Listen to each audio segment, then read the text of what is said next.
Sinasabi ko lang sa inyo na hawak kong pinakaiingatan yung sikreto. Kaya naman, dapat kayo magpakabait sa akin. Kasi kung hindi, baka ipisi ng utak ko. Mabuti naman at hindi mo na ako pinahirapan na hanapin ka, Helen. Itigil mo na ito, Harwan. Hindi na ito tama. Taliwas ito sa napagkasunduan na tayo mga aswang ay pipiliting mamuhay ng normal. Anong sinabi mo? Nagulat ka ba? O nagsisisi ka na ngayon dahil hindi mo ko kagad pinaslang? Kaya, humanda ka na ngayon!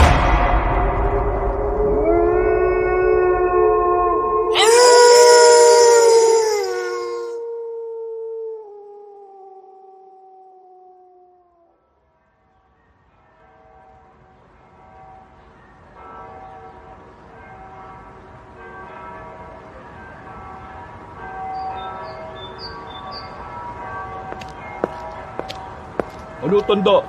Mag-aangas ka pa ba sa akin? Tinan mo mukha mo, oh. Para kang basang sisiw na nagmamakaawa. Ano ba kasalanan ko sa iyo? Sinabi ko lang naman ang totoo sa Ali. Nagnanakaw ka naman talaga ng pera sa kaha nila, hindi ba? Nakita kita, kaya kita sinumbong. Saka ba nagagalit? Sa sinumbong kita o sa katotohanan wala kang ibang kayang gawin kundi ang manamantala? Aba, sira ulo pa na itong matandang to eh. Oh. Hindi ko ba nadala? Gusto mo pang masaktan, ha? Matanda lang naman ang kaya mong labanan eh. Nakakatiyak ako na sa iba hindi mo na makayang pumalag. Kung makapagsalita ka, akala mo, kilala mo ako. Para sabihin ko sa'yo, dito sa baryo namin, kinatatakutan ako. Walang pumapalag sa akin. Lahat na nagtatangkang magtaas sa akin, nasasaktan. Pasalamat ka pa ka, sinapak na kita eh. Yung iba dyan, nilumpo ko. Yan ang napapala ng pakialamero. Hindi naman ako nagsisisi na sinumbong kita sa Ali.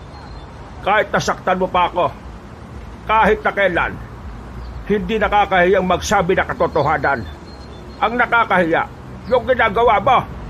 Sinasamantala mo mga taong lumalaban ng pata sa buhay.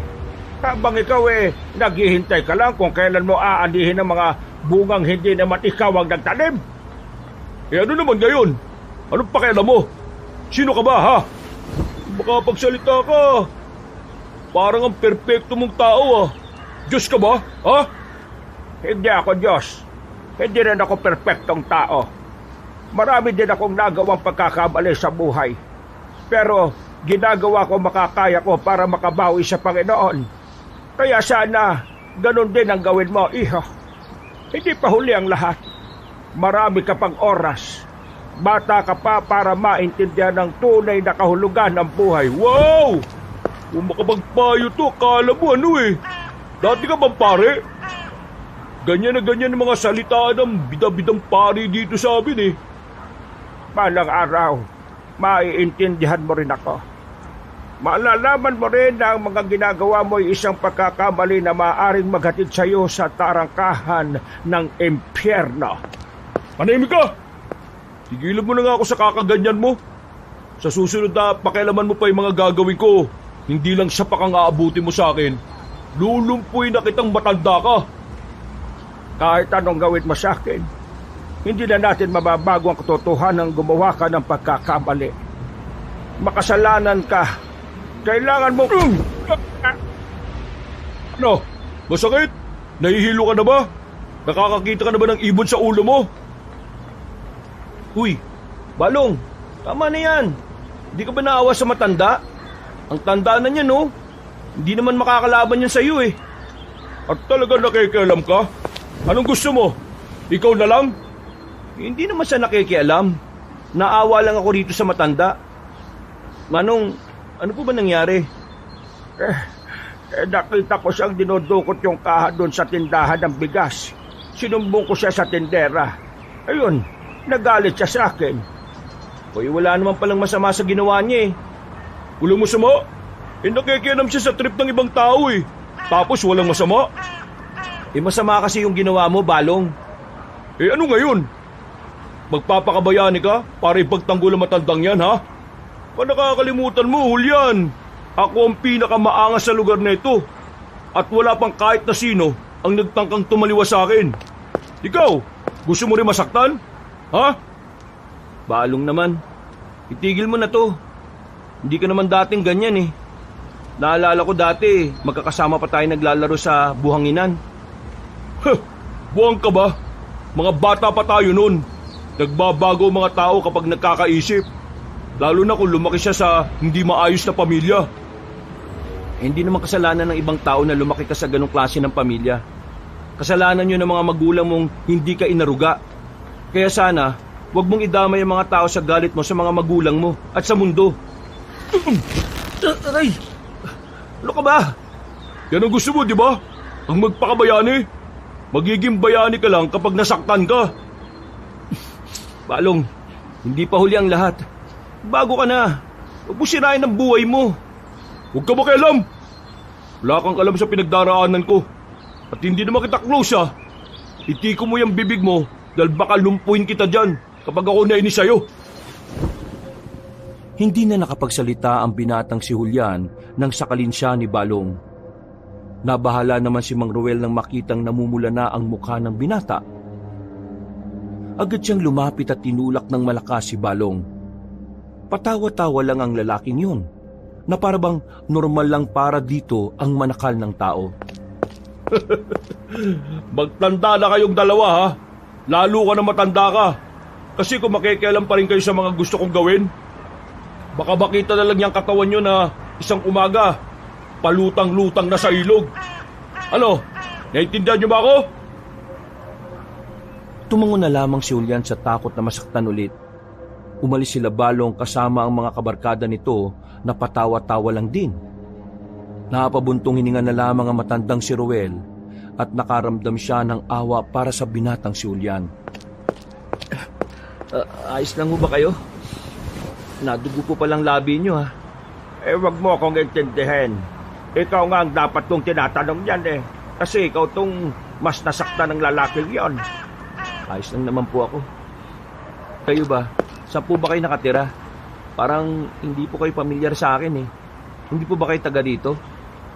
Isa akong manlalakbay. Ilang araw na akong naglalakbay at naghahanap ng magandang baryo na matutuluyan. Hindi ko inaasahan na ganito ang mangyayari sa akin dito.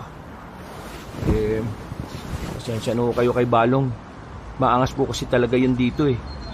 Pero kung wala kayo mapupuntahan, gusto niyo po bang pansamantalang tumuloy muna sa bahay? Sigurado ka ba, iha? Hindi naman ba ako nakakaabala sa'yo? Hindi naman po. Mag-isa lang naman po ako sa bahay namin eh. Ay, maraming salamat naman. Wala kasi talaga akong matutuluyan. Ako, baka gumawa na lang ako ng barong-barong sa tabi-tabi.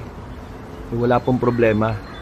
Naawa po kasi ako sa inyo, lalo na nang malaman ko na wala naman pala kayo mapupuntahan. Napangiti na lamang ang matandang si Ruel. Naglakad na rin sila paalis.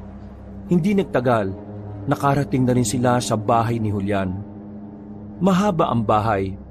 Yari lamang ito sa kahoy pero maganda ang pagkakagawa. Ang bakura naman, mayroong mga tanim na gulay at kung ano-ano pang prutas. Malinis at malawak din ang paligid. Napangiti na nga lang din si Mang Ruel dahil natuwa siya sa pagiging organisado ng bakuran ng binata. Maganda ang bakuran mo, iho ah. Sigurado ka bang ikaw lang talagang mag-isa rito? Opo, ako lang po. Upo muna kayo dito sa gilid oh. Sasabihin ko lang pong linisin yung mga kalat sa loob. Kukuha na rin ako ng panggamot dyan sa sugat nyo. At sasabayan ko na rin po ng pagkain. Ay, naka. Napakabait mo naman. Hindi mo naman ako kilala pero tinutulungan mo ako. Dapat lang naman pong magtulungan ng mga taong mabubuti, di po ba? Tama ka naman dyan. Pumasok na rin ang binata sa loob. Mga ilang sandali lang ay pinapasok na rin si Mang Ruel. Unang kagat pa lang ni Mang Ruel sa tinapay na pinalamanan ng itlog, naalala niya na kagad ng mga araw niya bago siya naging manlalakbay. Madalas kasing ganoon ang kanyang kinakain tuwing umaga. Ako na lang po mag-isa rito. Nakarang taon lang po kasi namatay ang nanay at tatay ko.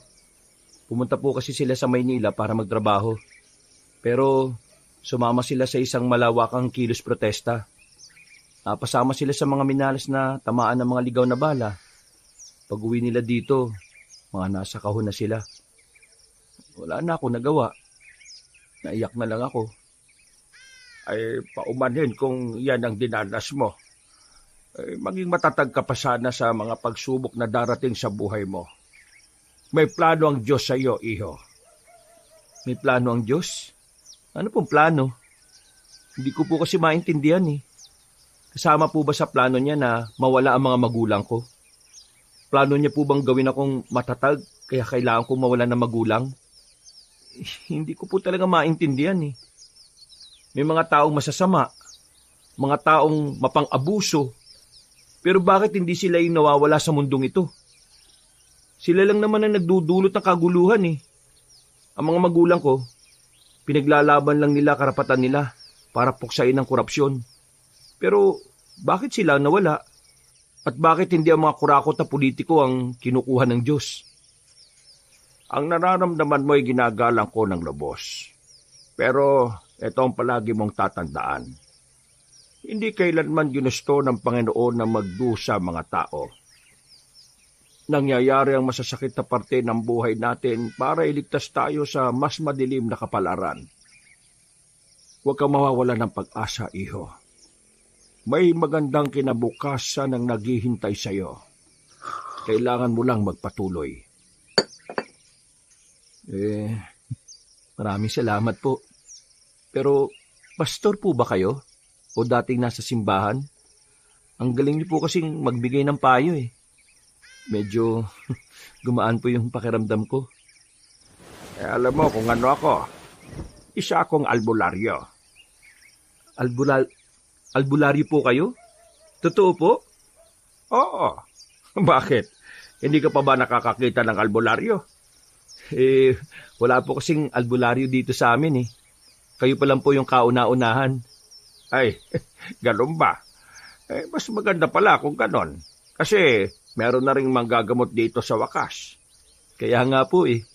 Ang dami pa namang nakakasakit dito kapag maulan. Ay, sandali lang. Hindi ko pa pala nalalaman ang pangalan mo. Ano bang pangalan mo? Ako naman si Ruel.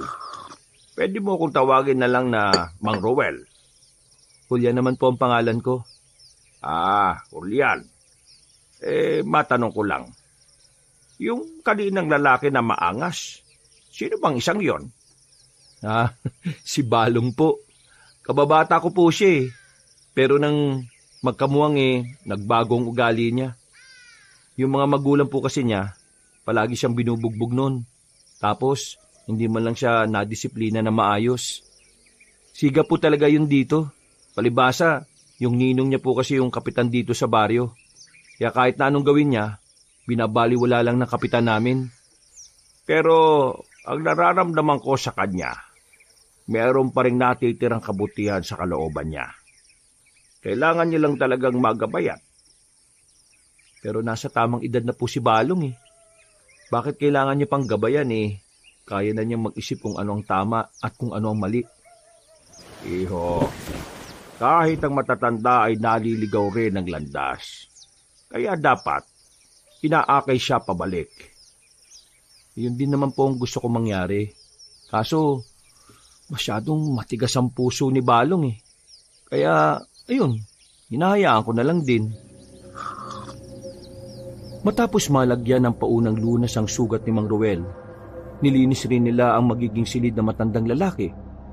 Pasimpleng humahanga si Mang Ruel sa kabaitan ni Julian. Hindi niya kasi alam kung bakit ganun na lamang ang tiwala nito sa kanya. Gayong hindi naman sila makakilala talaga. Mang Ruel, kapag may kailangan po kayo, nasa kabilang kwarto lang po ako ha. Hindi ko na po isasara yung pintuan ko para pwede niyo akong kalabitin. Malalim po kasi ako matulog eh. Kaya di ako kaagad nagigising kapag katok lang. Ay, iho. Maraming salamat sa tulong mo ha. Nung naglakbay ako, iniisip ko na baka lang kung saan lang ako malagutan ng hininga. Pero ngayon, nandito ako. May matutuluyan. Tinanggap mo ko kahit na hindi naman tayo magkakilala. Hindi ko rin po talaga alam eh. nung makita ko kasi kayo, naramdaman ko kagad na ako yung dapat tumulong sa inyo. Tsaka, magaan naman po yung pakiramdam ko sa inyo eh. Kaya siguro, ganun na lang din yung pagmamalasakit ko. Alam mo, dahil sa kabaitan mo, may pwesto ka na sa langit, iho. Nako, maraming salamat po pero sana wag po muna ngayon. Pa-reserve muna sa pwesto sa langit. Pumasok na rin ang matandang albularyo sa loob ng kanyang magiging silid. Napapangiti pa rin siya dahil hindi pa rin makapaniwala sa nangyari. Kahit na nakaranas ng karahasan, may tao pa rin kumupkop sa kanya. Makalipas lang ang halos 2 linggo, tila unti-unti na rin nasasanay si Mang Ruel sa sistema ng lugar. Mas naiintindihan na niya ngayon na hindi niya dapat iniini si Balong. Sa ilang araw na kasi niya sa lugar, ay nasaksihan niya ang kalokohan ng lalaking barumbado. Nalaman na rin ng ilang residente na isa siyang albularyo, kaya naman may mangilan-ngilan na rin namang nagpapagamot sa matandang si Ruel. Ayos lang po ba kayo, Mang Ruel? Mukhang napagod kayo sa sunod-sunod na nagpagamot sa inyo, ah. Ay, oo nga eh. Hindi ako sanay na maraming nagpapagamot sa akin. Noon kasi paisa-isa lang. Pero gusto ko naman ng ganito. Kasi kahit na papano may kinikita ako at nakakapagbigay ako rito sa panggastos natin. Nako, wag nyo na munang ibigay dito, Mang Ruel. Ayos pa naman ang kinikita ko sa pier eh. Itago nyo na lang muna yung kinikita nyo para pambili ng halamang gamot. Ay, sigurado ka ba? Opo. Huwag nyo po munang intindihin yun. Kapag nakumpleto nyo na yung mga dapat nyong bilhin para sa pag-albularyo, saka na lang po kayo magbigay. Ay, ako. Ang bait mo talaga. Pagpalain ka nawa ng Panginoon. Napalingon ng dalawa nang mayroong babaeng nakatayo sa harapan ng kanilang bakuran. Nakasuot ang babae ng pangkaraniwang bestida na halata na ang kalumaan. Ang mahabang buhok naman ng babae ay nakatakip lamang sa dibdib nitong medyo nakalandra. Maganda ang babae. Maputi, malaanghel ang muka at makikita ang pagiging inosente nito base sa mga mata nito. Sino siya? Si Helen po. Pinagpapantasyan po yan ng mga kalalakihan dito dahil sa kakaiba niyang ganda. Mga 4 na buwan pa lang po siyang nakatira dito pero minsan ko lang din siyang makitang lumabas eh. Di kasama ka sa mga lalaking yon. Hindi po. Wala po sa isip ko yung mga ganyan eh. Pakitanong siya kung ano ang kailangan niya. Nakatingin siya sa akin eh. Helen, anong kailangan mo?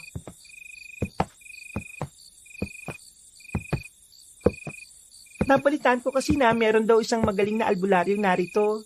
Gusto ko sanang ipagamot tong paa kong napilay. Napatingin agad si Mang Ruel sa paanan ng babae. Nakita niya na medyo namamaga ngayon. Hirap din itong makalakad kaya inalalayan nito ni Julian. Ay, alalayan mo kaming dalawa sa loob. Namamaga ng sobra yung paa mo, miss. Masakit ito.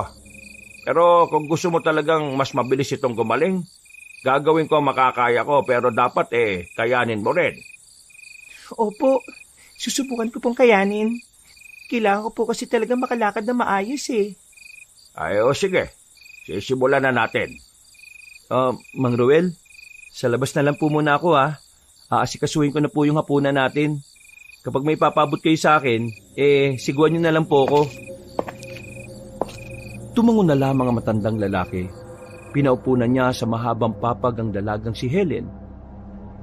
Paghawak niya pa lang sa paa nito, ay napaaray kaagad ng babae. Maya-maya pa, nilagyan na rin yun ni Mang Ruel ng langis. Mainit ang langis pero nagdudulot ito ng pansamantalang manhid. Ngunit kahit na ganon, nakakaramdam pa rin ng sakit si Helen. Sinimulan ni Mang Ruel ang paghihilot. Malakas ang boses ni Helen nang umabot na talaga sa labas. Nag-aalala na si Julian sa labas dahil ang takbo ng isip ng binata parang hindi hilot ang ginagawa ni Mang Ruel. Base kasi sa naririnig niya sa babae ay para itong umuumon. Hindi na nakatiis si Julian. Nagmamadali itong bumalik sa loob. Pagpasok niya ay inabutan niyang hinihilot lang ni Mang Ruel ang paa ni Helen. Bakit? Akala ko po kasi Ano? wala ho. Sige po, sa labas na ulit ako. Natawa na lamang si Mang Ruel dahil alam niya kung ano ang iniisip ni Julian. Mga ilang sandali lang ay natapos na rin ang ginagawa niya. Medyo nagkaroon na rin ng ginhawa si Helen. Tumayo ka, miss. Itapak mo ang paa mo. Bakit masakit pa rin?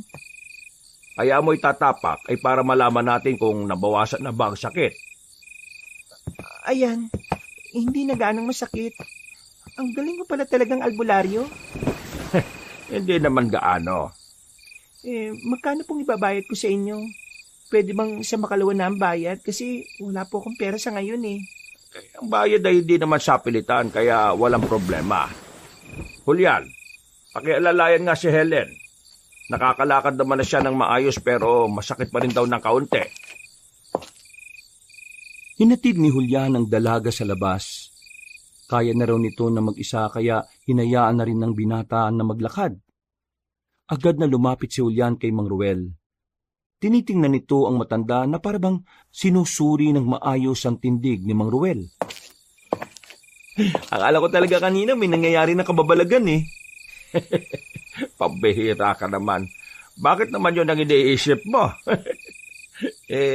Mang Ruel, yung boses kasi ni Helen kanina, parang inaano eh. Kaya yun, napatingin na lang tuloy rito kanina yung mga dumaraan. Ay, ganon talaga. Masakit kasi yung inihilot ko sa kanya. Pero sa kabilang banda, parang masarap din eh. Pero galing niyo pa rin, no? Nakalakad na siya na maayos. Medyo naiilang pa nga ako sa kanya. Kasi yun ang unang beses na may babaeng nagpahilot ng paa sa akin. Kursunada mo, no? Ikaw talaga. Magluto ka na lang at liligpit ko na itong mga kinalat ko sa loob. Napapakamot na lamang sa ulo si Julian. Si Mang Ruel naman ay aminadong naapektuhan din ng kagandahan ni Helen. Unang tingin niya pa lang ay parang nahumaling na siya kaagad. Pakiramdam niya, nahanap na niya ang babaeng magpapatibok ng kanyang puso. Isang buwan pa ang nakalipas, tuluyan nang nakilala ng marami ang panggagamot ni Mang Ruel. Tila siya na nga ang naging opisyal na manggagamot ng baryong yun. Kasabay nito, unti-unti ring umuusbong ang pagtingin ng matandang albularyo sa dalagang si Helen. Tuwing nakikita niya yon, pakiramdam niya ay gumagaan ang kanyang bawat araw. Pero pinipigilan pa rin niya ang kanyang nararamdaman. Hindi pa rin siya makausad sa nakaraang nangyari. Ang pangyayari na kung saan ay nagkaroon siya ng pagkakasala. Lumapit siya sa cabinet at kinuha niya roon ang isang larawan na kung saan naroon siya habang nakasuot ng kasuotan ng isang pari. Sa gilid niya ay mayroong isang babae. Ang babaeng naging dahilan kung bakit siya pinatalsik ng mga kalugar niya bilang pari ng kanilang baryo. Galit kasi ang kapitan ng baryo nila noon sa kanya dahil tinutuligsa niya ang mga maling ginagawa ng barangay. Kaya naman gumawa sila ng paraan para lamang mapatalsik siya. Bumuntong hininga na lamang si Mang Ruel. Napapailing na lamang siya. Sa isip-isip niya, kung alam niya lamang na planado lang ang lahat ng yun, hindi na sana siya nagpadala sa tukso. Bakit? May problema ba? May ginagawa po ba kayo ngayon? Wala naman. Gabi na eh. Bakit? Yung kaibigan ko po kasi, mataas ang lagnat niya. Ay, siya sige. Hintay mo na lang ako sa labas. Ihahanda ko lang ang mga gamit ko. Walang sinayang na sandali ang matandang albularyo. Agad silang lumabas. Pero habang naglalakad sila patungo roon, bigla na lang nilang nakasalubong ang lalaking si Balong. Ngiti pa lang nito ay alam na nilang wala na itong magagawang maganda. Hindi naman na sana sila hihinto pero bigla silang hinarang ng mga yon. Pep. Nagmamadali kami, Balong. Kailangan kami ng kaibigan ko. Sandali lang. Kakausapin ko pa itong matandang to eh. Bakit? Ano bang kailangan mo? Balita ko kasi, marami nang nakakakilala sa'yo. Ibig sabihin lang yan, marami ka ng pera. Totoong marami nang nakakakilala sa akin. Pero hindi totoong marami na akong pera. Hindi naman kalakihan ang sinisingil ko sa mga tao eh. At saka, bakit ka ba interesado sa pera? Bigyan mo ako ng pera. Uy, bakit ka naman hihingi sa kanya? Nung nakaraan sinasaktan mo siya.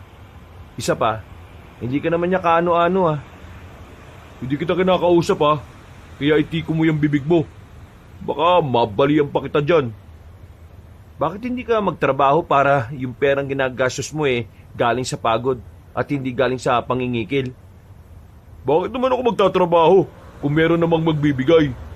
Isa pa, dapat lang naman na magbigay ng pera yung matandang yan eh. Kasi nanggagamot nga siya rito sa barangay nang walang binibigay na pera sa pamunuan ng barangay. Bakit? Kawani ka ba ng barangay para maningil? Hindi naman ah. Tama. Nagmamadali kasi kami. Magkano ba kailangan mo? Mang Ruel, Hayaan mo na. Ang pera, kinikita. Pero ang buhay na kaibigan mo hindi natin mapapalitan. 1,000. Isang ano? 1,000 piso. Bigay ka ba? Pero wala naman akong ganong kalaking pera ngayon. maya ka naman uy. Hindi naman pinupulot ang pera tapos kung makahingi ka akala mo meron kang pinatago ah. Bigla na lamang lumapit si Balong kay Julian. Sinakal niya si Julian at naidikit niya sa sasakyan na nakaparada sa gilid. Tama na yan. Huwag mo na siyang idamay. Masyadong maingay ang isang to eh. Sinabi ko naman kasi sa'yo, wala akong ganong kalaking pera. Kaya wala naman ako maibibigay sa'yo. Kung wala ngayon, di hulug-hulugan mo. Abay, sinuswerte ka naman pala iho. Sino ka ba? Nagulat si Balong sa sinabing yun na matandang lalaki. Nasanay lang kasi ang binata na palaging mabait ang tugon ni Mang Ruel. Pero sa mga sandaling yon, tila ba parang naiinis na rin na matanda sa inaasal ni Balong. Ano sinabi mo? Sino ako? Baka gusto mong magpakilala ako sa'yo. Nagtitimpi lang ako sa'yo nung nakaraan pa, ha? Huwag mo akong sagarin, bata. Ano? Tinatawag mo akong bata? Sigurado ka ba sa sinasabi mo? Hinawakan bigla ni Balong ang kwelyo ng matandang albularyo. Pero laking gulat na lang nito nang biglang hilahin ni Mang Ruel si Balong. Pagilan ng malakas ay diretso itong napasubsob sa lapag. Papalagpasan ang lalaki pero sinuntok yun ni Mang Ruel sa muka kaya tuluyan na itong nadapa. Hindi makapaniwala ang mga kasamahan ni Balong. Sa sobrang pagkabigla ay wala ring nagawa ang mga yon kundi ang manood na lamang.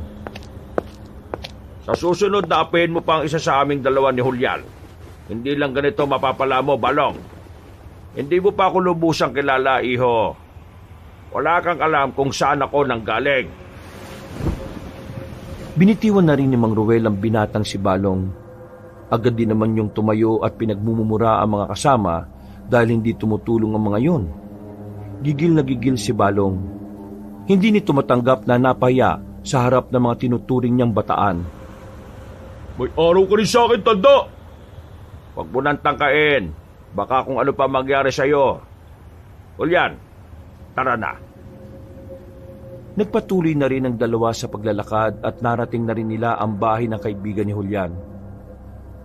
Nakausap lang nila sandali ang mga magulang ng binata at saka agad-agad na rin namang inasikaso ni Mang Ruel ang pasyente. Paghawak niya pa lang sa noon ng lalaking si Abel, naramdaman na niyang hindi normal ang init ng katawan nito. Pero meron siyang hinala na hindi yun basta-basta lagnat lang.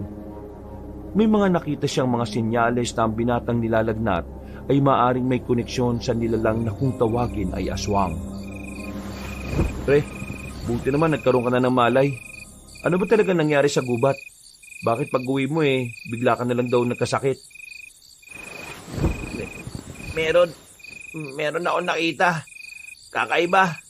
Hindi pangkaraniwang nilalang na kawangis ng tao. Ha? Kawangis ng tao? Anong klaseng nilalang yan? Di ko rin alam eh.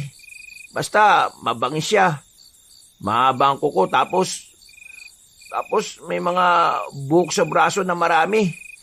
Hindi siya normal, pre. Para siyang halimaw. Isang aswang. Aswang? Sigurado po ba kayo, Mang Ruel? May mga nakikita akong senyales sa katawan niya. Hindi sugat. Sadyang mga senyales lang na nakadaupang palad niya ang aswang. Para kasi sa isang normal na tao na gaya nitong kaibigan mo, lalagnatin talaga siya sa oras na meron siyang makitang aswang. Lalo na kung hindi naman mababang uri ng aswang ang nakaharap niya. Kung aswang nga ang nakaharap ko kahapon, ano po bang pwedeng gawin para gumaling na ako? Natatakot ako eh. Kapag natutulog kasi ako, kung ano-anong nakikita ko tungkol sa mga aswang. Huwag ka mag-alala. Gagaling ka na rin. Kailangan mo lang magpahinga. Ngumiti ng malapad si Mang Ruel para palakasin ang loob ng binata. Matapos ang sandaling yon, ay lumabas na rin doon si Mang Ruel at Julian. Pagdating nila sa kanilang bahay, nasa tapat ang babaeng si Helen. Mukhang kanina pa nito hinihintay si Mang Ruel. Mauna ka na sa loob, Julian. Kakausapin ko lang si Helen. Ruel, abala ka ba ngayon? Ay, hindi naman. Galing lang ako sa kaibigan ni Julian. Ginamot namin. Bakit? May problema ba? Gusto ko lang kasi na makakasama ngayon. Hindi kasi ako makatulog eh. Ha? Makakasama? Sige, dito tayo. Mas komportable ako sa bahay eh. Sigurado ko bang ayos lang sa'yo na may kasama kang lalaki doon? Oo naman. Hindi ka naman masamang tao, di ba? Napatingin si Mang Ruel kay Julian na nasa pintuan. Sumenyas lang din naman sa kanya ang binata na pumapayag siya sa gusto ni Helen. Pagdating nila sa bahay ng dalaga, biglang tumigil si Helen at tumingin sa mga mata niya. Nagtaka naman si Mang Ruel kung bakit. Bakit? Meron ba akong dumi sa mukha? Wala naman. Gusto lang naman kitang tingnan. Bakit naman? Nakakatuwa ka kasi. Nakakatuwa ako. Sa paanong paraan? Hindi ko sasabihin. Tara na. Pasok ka na sa bahay ko. Ipagtitimpla kita ng masarap na tableya. Umupo ang matanda sa gilid. Maya-maya lang ay bumalik na rin ang dalaga. Nung unay inakala ni Mang Ruel na magagandang bagay lang ang kanilang pag-uusapan. Pero hindi niya inaasahan na bubuksan ng dalaga ang usapan tungkol sa mga aswang. Ruel, di ba albularyo ka? E di naniniwala ka sa mga aswang. Oo naman. Naniniwala ako sa mga aswang. Pero bakit ito ang gusto mong pag-usapan? Kanina kasi habang nasa plaza ako para mamili ng mga kakainin ko, may mga narinig ako matatanda na nag-usap-usap. Ang sabi nila, may mga aswang daw na pagala-gala dito sa lugar natin. Sigurado ka ba na narinig mo yon? Wala pa naman kasi ako nararamdaman o nakikita rito. Ewan ko. Yun naman kasi ang narinig ko eh. Pero totoo mga aswang. Dati kasi Ruel, nakita ko na mga yon. Natatakot na nga ako eh. Paano kung totoong umaaligid sila sa lugar natin? Baka mamaya, isa ako sa mabiktima nila. Kung totoo mang nandito na mga aswang, huwag ka mag-alala. Hindi naman kita pababayaan eh. Nandito ako para protektahan ka. Talaga? Oo. Ngayon na wala pa sila, ihahanda ko na ang sarili ko. Malakas din naman ang kutob ko na unti-unti na naman silang lumilitaw sa mga baryo. Bago pa sila makarating dito, ihahanda ko na ang sarili ko. Kahit na wala naman akong higit na lakas para labanan sila, handa akong ipagtanggol ang mga tao. Lalong-lalo ka na. Lalong-lalo na ako? Bakit? Espesyal ba ako sa'yo? Oo, espesyal ka sa akin. Ewan ko, 1 buwan pa lang naman tayo magkakilala pero parang mahalaga ka na sa akin. At kahit parang lolo mo na ako, kapag nakakausap kita, pakiramdam ko magkasing edad na lang tayo eh. Pareho lang naman pala tayo ng nararamdaman. Ibig ba nitong sabihin Oo, gusto rin naman kita. Nagkatitigan ng dalawa. Noong mga sandaling yon, naramdaman muli ni Mang Ruel ang kakaibang pag-init ng kanyang muka. Marahang naglapit ang kanilang mga muka. Napapapikit si Mang Ruel at Helen noong mga sandaling yon. Magdidikit na sana ang kanilang mga labi nang biglang may pusang itim na tumalon at pumatong sa ulo ni Mang Ruel. Agad na napalayo ang matandang lalaki. Natatawa naman si Helen sa nangyari. Ay, naku naman hamak naman na pusa ito. Malapit na Si Pok yan, pusa ko. Bumuntong hininga na lamang si Mang Ruel. Hindi man natuloy ang kanilang halikan, masaya pa rin siya sa nalaman niya. Para sa kanya, isang malaking biyaya sa buhay niya na magkaroon ng kagaya ni Helen. Mabilis na nagdaan ang mga araw. Naging lihim na muna ang kanilang relasyon. Kahit si Julian nakasakasama ni Mang Ruel sa bahay, ay hindi rin ito alam ang tungkol sa kanila ni Helen. Oh, Mang Ruel, 11:00 na. Lalabas pa kayo? At saka, ano yung hinahalongkat nyo? Medyo nakabihis ka pa. Saan ang lakad? Ay, dyan lang naman. May pupuntahan lang. Mang Ruel, bakit ba kasi hindi mo nalang aminin sa akin eh? Aminin ng alin? Ito namang si Mang Ruel Para namang kahapon lang ako pinanganak eh. Hindi naman kita maintindihan eh. Ano ba sinasabi mo? Alam ko ng kasintahan mo na si Helen. Paano mo naman nalaman? Sus, ako pa ba? Minsan kaya nakikita ko siyang sobra yung ngiti kapag nababanggit pa lang ang pangalan mo. Nakita ko rin yung mga sulat nyo. Pasensya na nabasa ko. Pakalat-kalat kasi sa kwarto mo naglilinis ako. Mang Ruel, anong meron sa inyo? Ang lakas ng sex appeal nyo Alam niyo bang walang kahit sinong lalaki ang pinapatulan ni Helen? Ikaw ang nagwagi Huwag ka na lang munang maingay. Ayoko may isipin ng mga tao kay Helen Alam mo, sa totoo lang, parang gusto ko na nga rin makipag-iwalay Oh? Anong sabi nyo? Makikipag-iwalay ka kaagad? Bakit naman? Julian, dati akong pare. Napatalsik lang ako sa simbahan dahil sinetap ako ng kapitan namin. Tinutulog sa ako kasi ang mga maling ginagawa niya. Kaya, ayun. Hindi ko alam kung tama bang magmahal ako ng babae. Gayong dati akong pare na nagsisilbi sa Diyos. Alam mo naman kapag pare ka, di ba? Hindi ka pwede magkaroon ng kasintahan o asawa. Pambihirang revelasyon to Biniglaan niyo naman ako, Mang Ruel. Pero, kagaya nga na sinabi niyo, dati na kayong pare. Ibig sabihin, noon na yun. Hindi ka na pare ngayon. Dahil inalis ka na nila. Isa ka na lang pangkaraniwang albularyo. Wala naman sigurong mali pag nagmahal ka.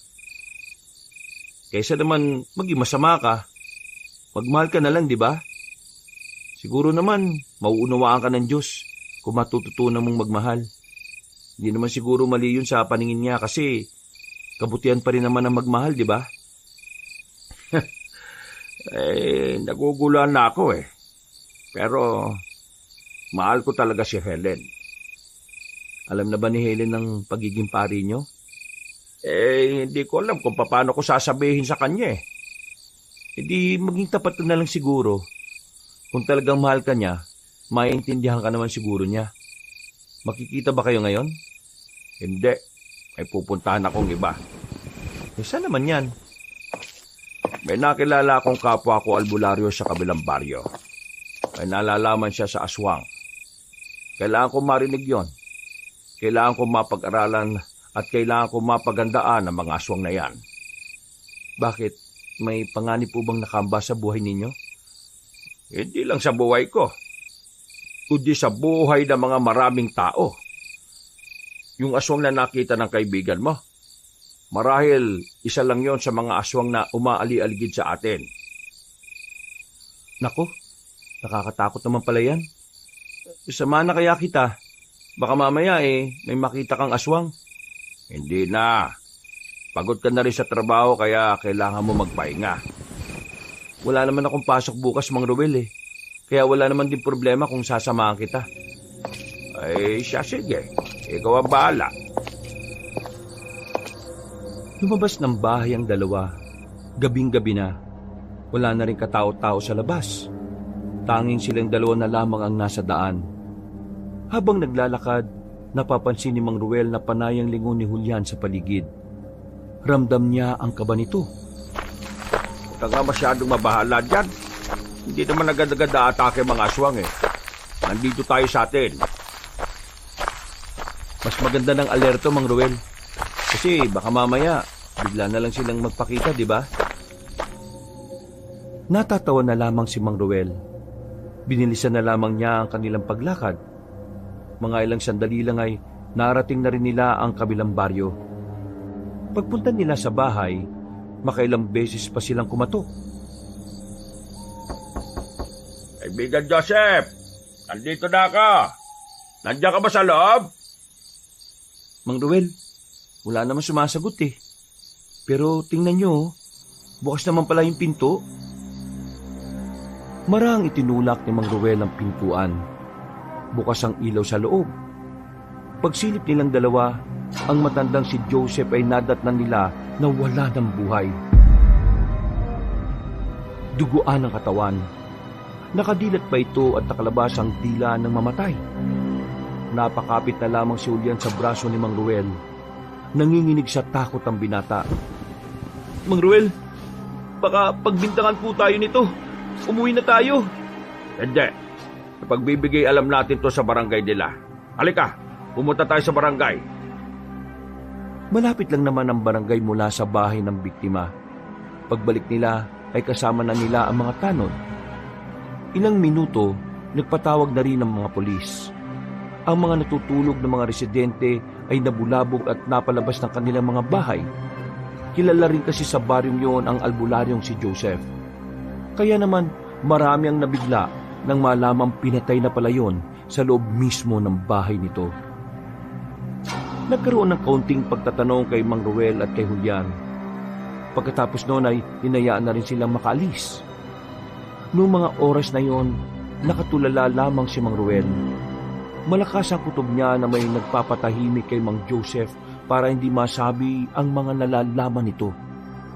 Bumuntong hininga na lamang ang matandang si Ruel. Nanghihinayang siya sa impormasyon na dapat ay magagamit niya para pagandaan ang mga aswang. Sa nangyaring yon, mas lalong lumakas ang kanyang hinala na unti-unti nang gumagawa ng hakbang ang mga aswang. Mang Ruel, gising! Si Heleno nasa bakuran.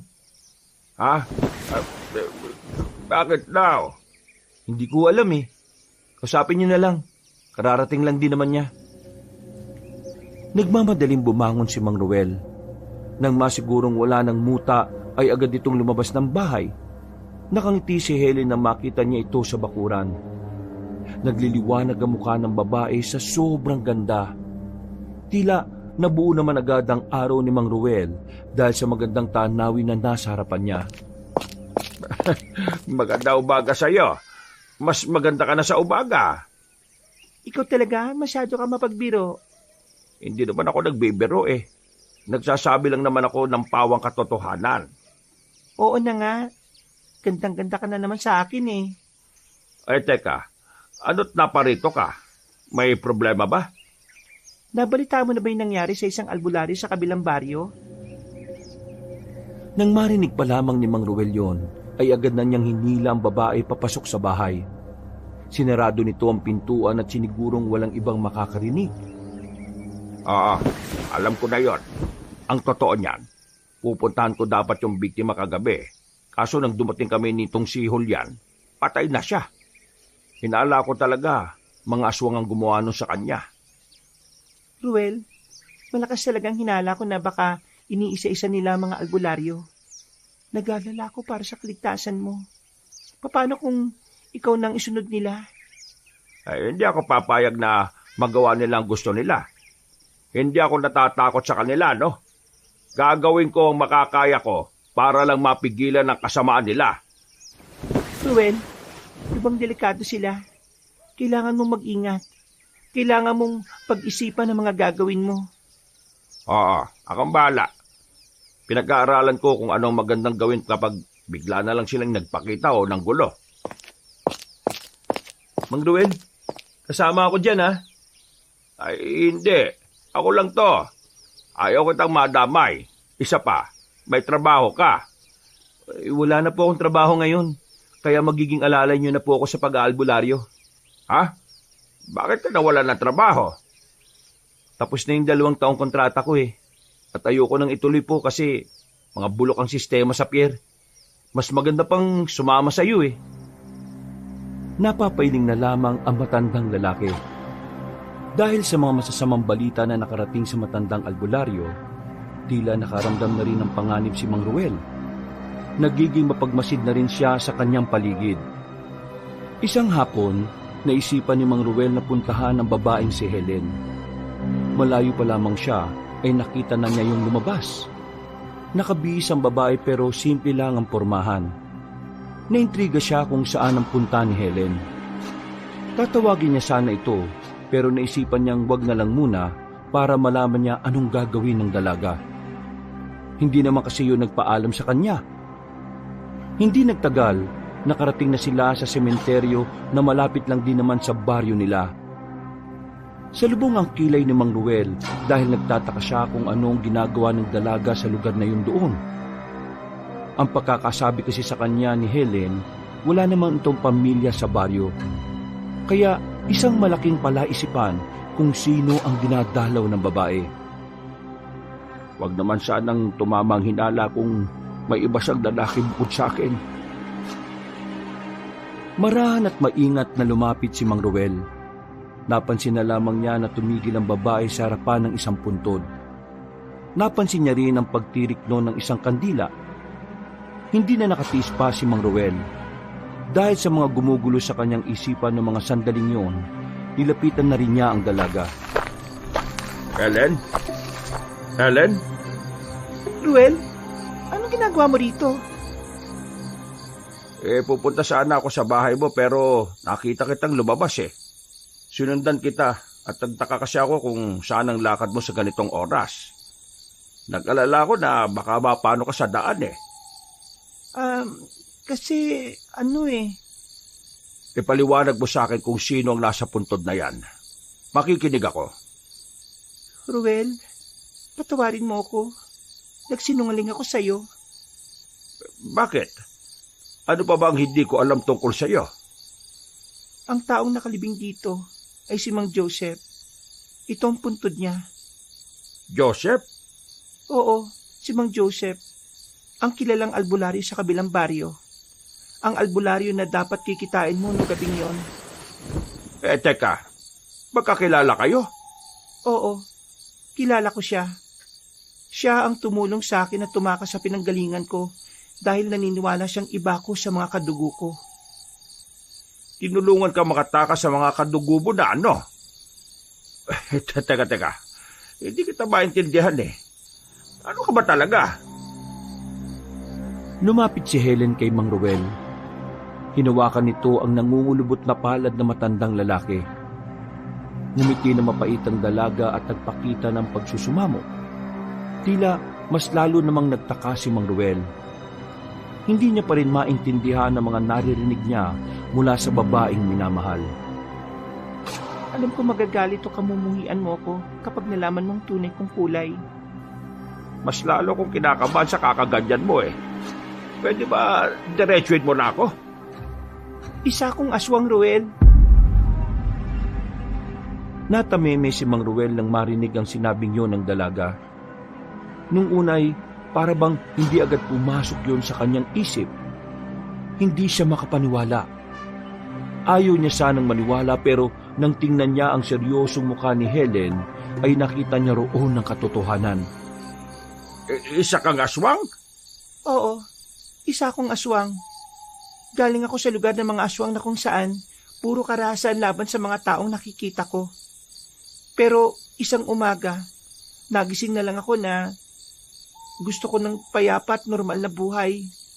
Kaya sinubukan kong tumakas. Saka ko nakita si Mang Joseph.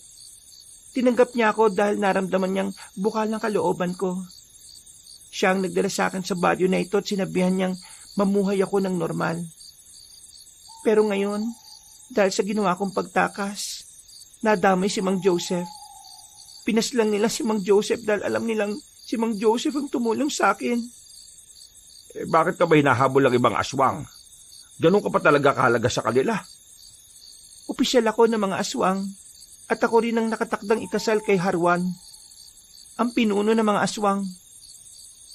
Dalawa lang ang pwede mangyari sa akin kapag nahuli nila ako. Pwedeng matuloy ang kasal. Pero pwede rin nila akong patayin dahil marami akong nalalaman. Yun ba ang dahilan kung bakit sinabi mo sa akin ang tungkol sa aswang? Para maging ganda ko? Para may magprotekta sa'yo? Oo, kasi wala akong kakampi. Ginagamit mo lang ba ako para may kakampi ka? Hindi. Totoong mahal kita, Ruel. At lahat ng pinakita ko sa'yo ay totoo. Pero bakit hindi mo kagad sinabi sa akin kung ano ka? Kung sinabi ko ba sa'yo kagad, matatanggap mo ko? Kung si Joseph ka, tinanggap ka ako pa kaya? Natakot lang ako sa magiging reaksyon mo. Dahil hindi ko talaga alam kung paano sasabihin sa'yo nang hindi mo ako... Kamumuhian? Ganyan ba kababa ang tingin mo sa pagmamahal na meron ako para sa'yo? Well, hindi naman sa ganon. Hindi ko lang talaga alam kung ano mangyayari kapag nalaman mo. Wala namang pagbabago Ngayong nalaman ko, hindi naman ako nakaramdam ng takot o kahit na anong pangit na pakiramdam sa'yo. Normal ka pa rin sa paningin ko, Helen. Ang akin lang naman, kung kaya mong magtiwala sa iba, sana ganun ka rin sa akin. Pasensya na. Nawalan lang ako ng lakas ng loob na sabihin sa'yo ang... Ang alin? Sandali. Himuko ka. Bakit? May mga aswang sa paligid, Ruel. Himuko ka. Sumunod na lamang ang matandang lalaki sa sinabi ni Helen. Mga ilang sandali lang, naramdaman na lang din nila na bukod sa kanila, meron pang ibang naroon. Napabuntong hininga si Mang Ruel. Wala siyang kadaladalang kahit na anong sandata. Kaya naman, hindi niya maiwasang hindi kabahan. Dito ka lang. Isa ka naman pupunta. Kailangan ko silang harapin. Kung hindi mapapahamak ka. Kahit gusto niyang pigilan ng babae, wala rin siyang magawa nang bigla na lang yung lumabas sa kanilang pinagtataguan. Bumuntong hininga na lamang ang matandang lalaki. Nang sumilip siya, ay nakita niyang kaharap ni Helen ang 3 aswang. Base sa naoobserbahan niya, ay nag-uusap ang mga yon pero sa ibang lingwahe. Maya-maya, nakita na lamang ni Mang Ruel na bigla na lang inatake ng 3 ang babae. Noong mga sandaling yon, nagsimula na rin ang labanan. Nasaksiyan ni Mang Ruel kung gaano kabangi si Helen. Nakita niya rin kung paanong naging aswang ang babae kanyang minamahal. Hindi nagtagal, lumayas na rin ang mga aswang na yon. Agad din naman bumalik ang babaeng si Helen sa kanya. Napansin niyang meron na yung sugat sa braso. Nako, may sugat ka. Tignan mo, mahaba yung kalmot na yan. Wala yan. Sanay na ako sa ganyan. Anong sanay? Hindi, maraming dugo lumalabas. Tara, sumama ka sa akin sa bahay. Sandali. Wala nang nagawa pa ang babaeng si Helen nang hilahin na siya ni Mang Ruel paalis. Pagdating nila sa bahay, nagulat pa si Julian nang makita ang dumudugong braso ng babae. Pero agad din naman silang inasikaso ng binata. Kinuha naman agad ni Mang Ruel ang kanyang mga kagamitan sa panggagamot. Mabilis niyang nilagyan ng paunang lunas ang sugat ng dalaga. Kaya ilang minuto lang ay nabawasan na rin ang kirot na nararamdaman nito. Kumusta ang pakiramdam mo? Hindi na ganun, Kapte. Maraming salamat, Ruel. Teka, pwede ko bang malaman kung ano nangyari? Nakakagulat naman kayo. Wala. Sumabit lang siya sa... May nakalaban akong aswang. Ano? May nakalaban kang aswang? Paano mo nagawa yun? Aswang din ako. Aswang? Ikaw? Oo, aswang din ako. Pinakita ni Helen ang pagbabago ng kanyang muka. Sa hindi inaasahang pangyayari, bigla na lamang hinimatay si Julian sa sobrang pagkabigla.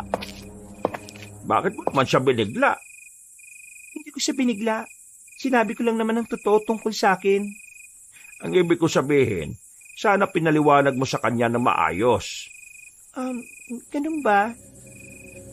Iiling-iling ang matandang lalaki. Pinagtulungan nilang ihiga sa papag ang lalaking si Julian. Makalipas lang ang isang oras, nagkaroon na rin ng malay si Julian. Takot pa rin ito kay Helen, pero si Mang Ruel na ang nagpaliwanag sa binata. Totoong aswang si Helen. Pero hindi siya masama kagaya ng aswang na naging dahilan kung bakit nagkasakit ang kaibigan mo. Tumakas siya sa mga kalahi niya. At dahil marami siyang nalalaman tungkol sa mga aswang, hinahanap siya ng mga kauri niya para patahimikin. Hindi ko alam na meron palang aswang na mabuti. Pasensya ka na ha. Nagulat talaga ako eh. Pero hindi na ako natatakot ngayon. Basta siguradong hindi ka nangangain ng tao ha. Hindi ako kumakain ng tao. Mula pagkabata, sinanay ako ng mga magulang ko na kumain ng normal na pagkain ng tao. Kaya nang malaman ng mga kapwa ko aswang ang uri ng pamumuhay namin, ikinulong nila ang mga magulang ko at kalaunan ay pinaslang nila. At doon na nagkaroon ng magandang dahilan para tumakas ako. Paano yan ngayon? Albularyo si Mang Ruel. Wala bang magiging problema sa relasyon ninyo? Sa aming dalawa, wala namang problema. Tanggap ko naman kasi kung ano siya. Pero sa ibang albularyo na naghahanap din ng mga aswang, hindi ko alam. Pero sa ngayon, wala na muna tayong pagsasabihan nito. Hindi pwedeng malaman ng iba na aswang si Helen. Kapag merong nakaalam, maaring malagay sa alanganin ng kanyang buhay. Ruel, huwag ka mag-alala. Gagawa ko ng paraan para matulungan kayo sa pagbuksan ng mga aswang. Ang totoo niyan, hindi ko rin alam kung paano sila haharapin eh. Pangkaraniwang albularyo lang naman ako. Walang kakaiba sa akin. Nandito ako. Magtutulungan tayong dalawa. Isama niyo na ako dyan. Julian, delikado. Gusto kitang matulungan eh. Mang Ruel, parang tatay na kita. Kaya baka mabaliw ako sa pag-aalala kapag hinayaan lang kitang lumaban na mag-isa. Hayaan mo na siyang sumama, Ruel. Kailangan mo rin ng katuwang dahil hindi palaging kasama mo ko. Bumuntong hininga na lamang ang matandang lalaki.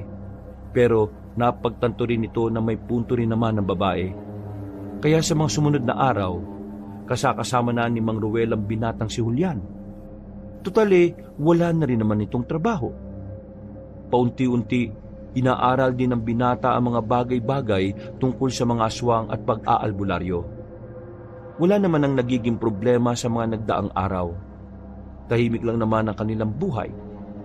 Hindi rin nagpaparamdam ang mga aswang. Matapos paatrasin ni Helen ang mga yon sa unang paghaharap. Ang tanging naging problema lamang nila ay walang iba kundi ang lalaking si Balong. Tingnan mo nga naman ang buhay oh. Sa dami ng pwede makasalubong, ito pang may itinatagong malagim. Wala kaming oras para makipagtalo sa isang taong hindi naman marunong makinig. Mang Ruel, hindi ka dapat ganyan makipag-usap sa akin. Dapat maamo ka. Bakit ko naman gagawin yon? Gusto mo bang mabalagbag uli?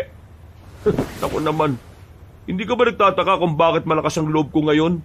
Matapos kitang hindi guluhin ng ilang araw? Kung ayaw mo masaktan ni Mang Ruel, umalis ka na lang. Mas matapang ka ngayon kahit wala kang kasama. Ano nakain mo? Wala naman ako nakain. Pero meron akong nalaman.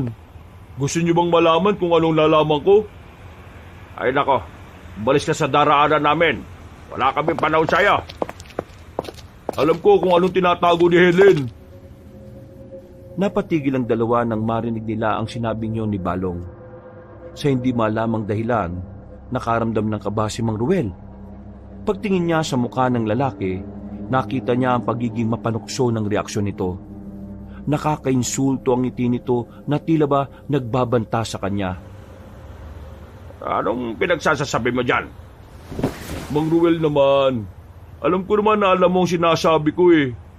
Kaya huwag ka nang magmaang-maangan pa. Ano ba kailangan mo sa amin, ha? Wala naman ako kailangan sa inyo kasi marami pa naman akong pera eh.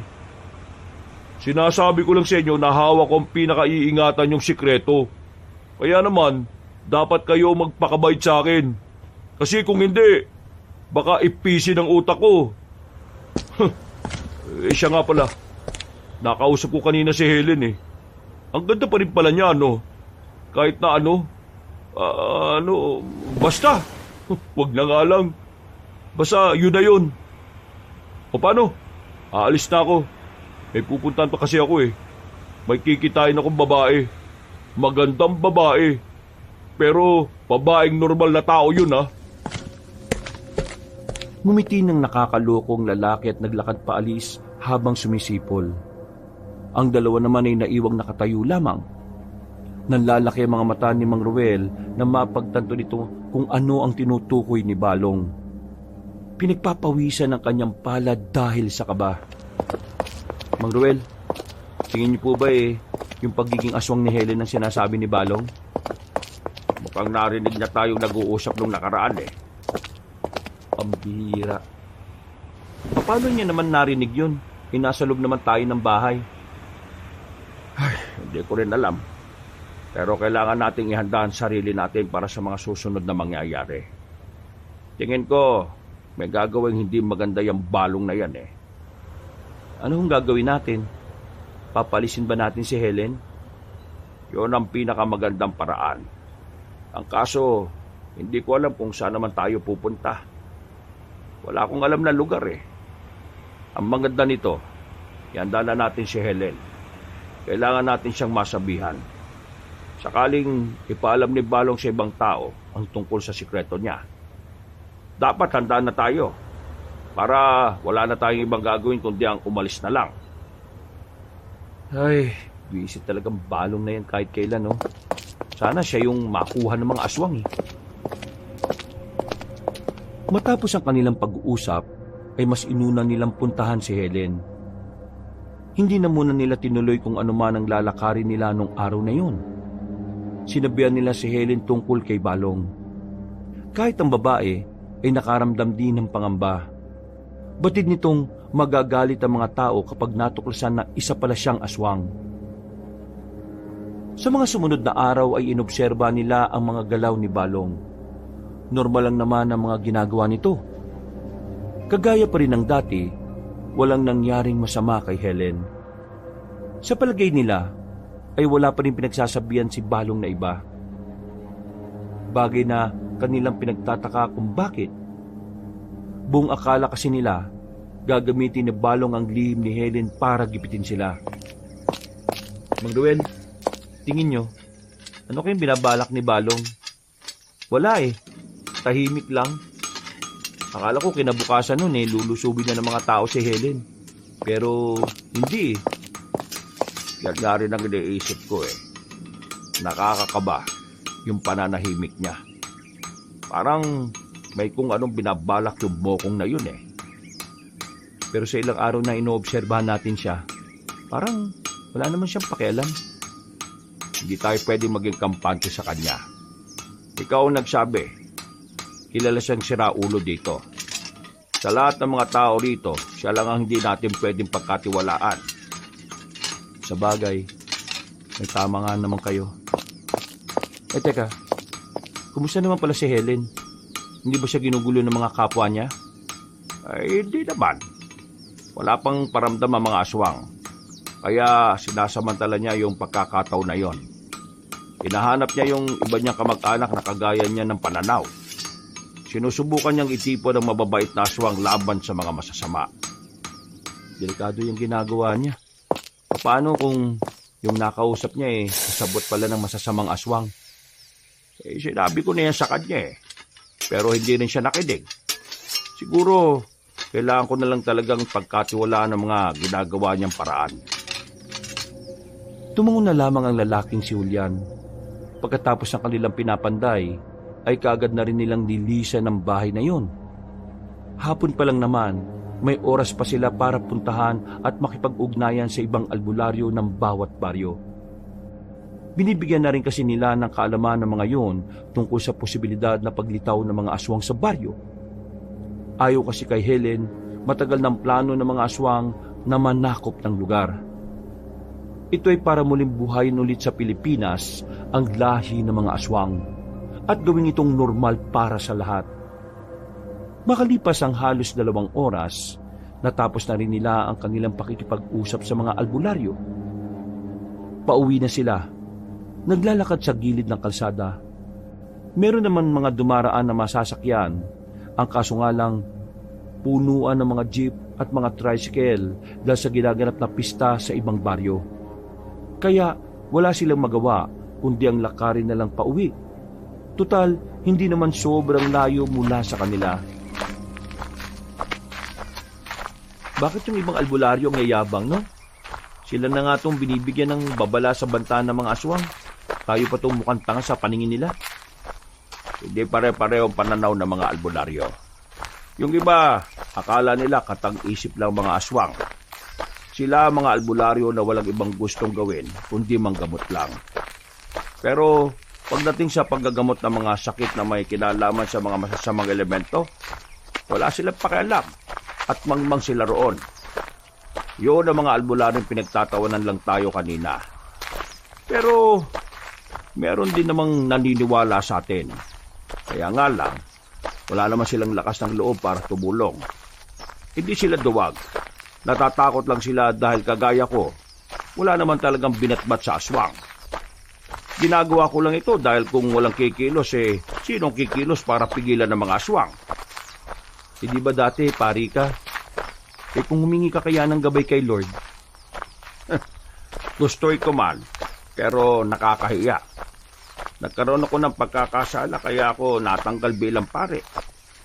At dahil sa pagkakasala na yon, pakiramdam ko wala na akong karapatan na humarap sa Diyos. Bakit naman wala na? Biktima ka lang din naman ng mga siraulong kabarangay ninyo. Pero nakaramdam ako ng pagnanasa noon kaya ako naakit. Yun ang pinakakasalanan ko. Sus, yung iba nga mabibigat ang kasalanan, nagagawa pang magsimba. Ikaw, minsan ka lang naman nagkasala. Hindi naman ganun kabigat. Tingin ko naman hindi nagbago ang tingin ng Panginoon sa'yo. Isang malalim na paghinga na lamang ang nagawa ni Mang Ruel. Pero may pilit ng ngiting sumilay mula rito. Sa mga sumunod na sandali ay naging tahimik ang kanilang paglalakad. Nakarating na sila sa mas tahimik na parte ng daan na kung saan madadaanan din nila ang abandonadong ospital. Noong mga sandaling yon, napabagal ang kanilang lakad nang may maamoy silang parang masangsang na nanggagaling doon. Napahawak kagad si Mang Ruel sa itak na nakasukbit sa tagiliran nito. Oh, bakit Mang Ruel? Iba ang kutob ko. Ihanda mo sarili mo. Hindi nila inalis ang tingin sa abandonadong ospital. Mga ilang sandali lang, nakarinig na sila ng mga kaluskos at mahihinang paa na tumatapak sa mga tuyong dahon. Julian, nariyan na sila. Takanda ako, Mang Ruel. Hindi nagtagal, lumabas na rin ang mga nilalang kahit na hindi pa tuluyang kumakagat ang dilim. Nakatindig lang ang mga yun doon, ni hindi lumalapit sa kanila. Batid nilang mga aswang yun base sa mga namumulang mga mata. Pag hindi natin kaya, takbo Pero kung kaya, palag. 4 lang yan, Mang Ruel. Kaya natin yan. Kaya din natin. Mukhang may binabalak sila para ngayong gabi. Magsasalita pa sana si Julian nang makita na nilang gumagapang na ang babaeng aswang patungo sa kanila. Napansin ng binata ang galon na walang laman na nasa gilid. Agad niyang sinipa yon at pinatama sa mukha ng aswang na papalapit sa kanila. Nang tamaan yon sa mukha, napansin nilang nakaramdam agad yun ng pagkahilo. Nagkatinginan pa si Mang Ruel at Julian. Tila parehong hindi nila alam kung sino ang tataga sa aswang na yon. Sa huli, si Mang Ruel na lang din ang lumapit. Sinubukan nitong patamaan ng itakang aswang, pero hindi yon tinamaan. Mabilis at maliksi ang aswang. Pagtingin naman nila sa iba pa, nakapalibot na rin ang mga iyon sa kanila. Kaya naman, hindi na nag-aksaya pa ng mga pagkakataon ng dalawa. Winasiwas nilang muli ang hawak na sandata, dahilan para mapadistansya ang tatlong aswang. Kahit na hindi nila yon matamaan agad, hindi sila sumusuko.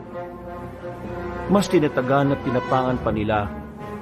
Pero tila hindi sapat ang kanilang katapangan. Dahil kahit na anong gawin nila, ay hindi naman sila makatama. Para lang silang pinaglalaruan ng mga aswang na yun.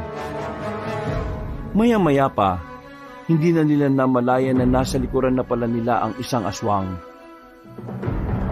Nakalmot sila pareho. Tinamaan si Julian sa likuran, habang sa balikat naman ng matandang albularyo. Rico! Visit naman oh! Julian, ayos ka lang?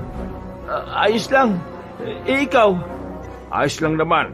Mahapdi nga lang. Mukhang di po natin kakayanin tong mga to.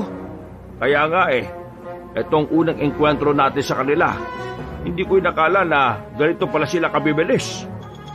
Ano? Alam na? Alam na! Takbo! Walang sinayang na pagkakataon ng dalawa. Lumampot sila ng lupa sa lapag at sinaboy sa mga aswang na nasa harapan nila. Nang mapuwing ang mga yon, ay dali-dali silang tumakbo paalis. Pero hindi ganun kadali utakan ng mga nilalang. Agad silang nasundan na makarating sila sa tulay. Naharanga sila sa pagdaan. Galit na galit.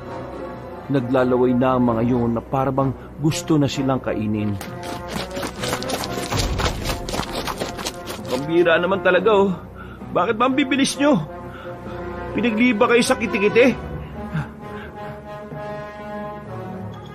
Napakamot na lamang sa ulo ang lalaking si Julian. Pero mababakas sa mukha nito ang labis na kaba. Si Mang Ruel naman, pinagpapawisan na rin dahil sa tensyon. Mahigpit ang hawak nito sa itak, pero tila nang lalambot naman ang tuhod. Muling umatake ang mga aswang. Sinubukan nilang tapatan ng liksi ng mga ito.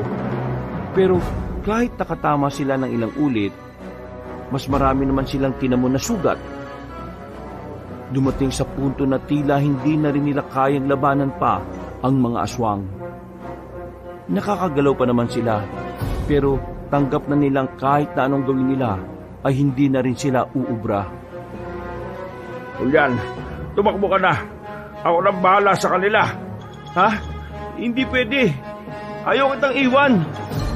Kailangan mo makaligtas para malaman ni Helen ang nangyari na ito.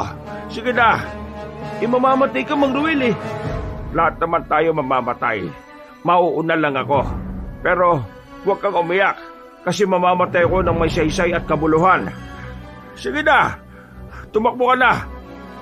Dalawa tayong mamamatay kapag hindi mo ako sinunod. Tatakbo na sana si Julian nang bigla silang nakarinig ng makakasunod na putok ng baril. Napayuko silang dalawa at napadapa.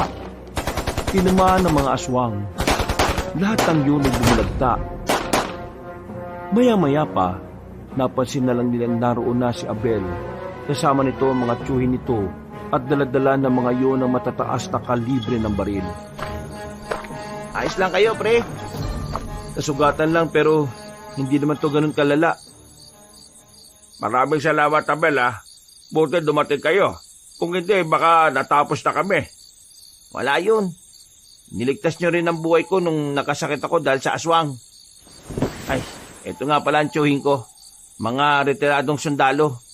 Kamakailan lang, isa sa mga tiyahin namin ng muntika ng mabiktima ng mga aswang sa kabilang baryo eh.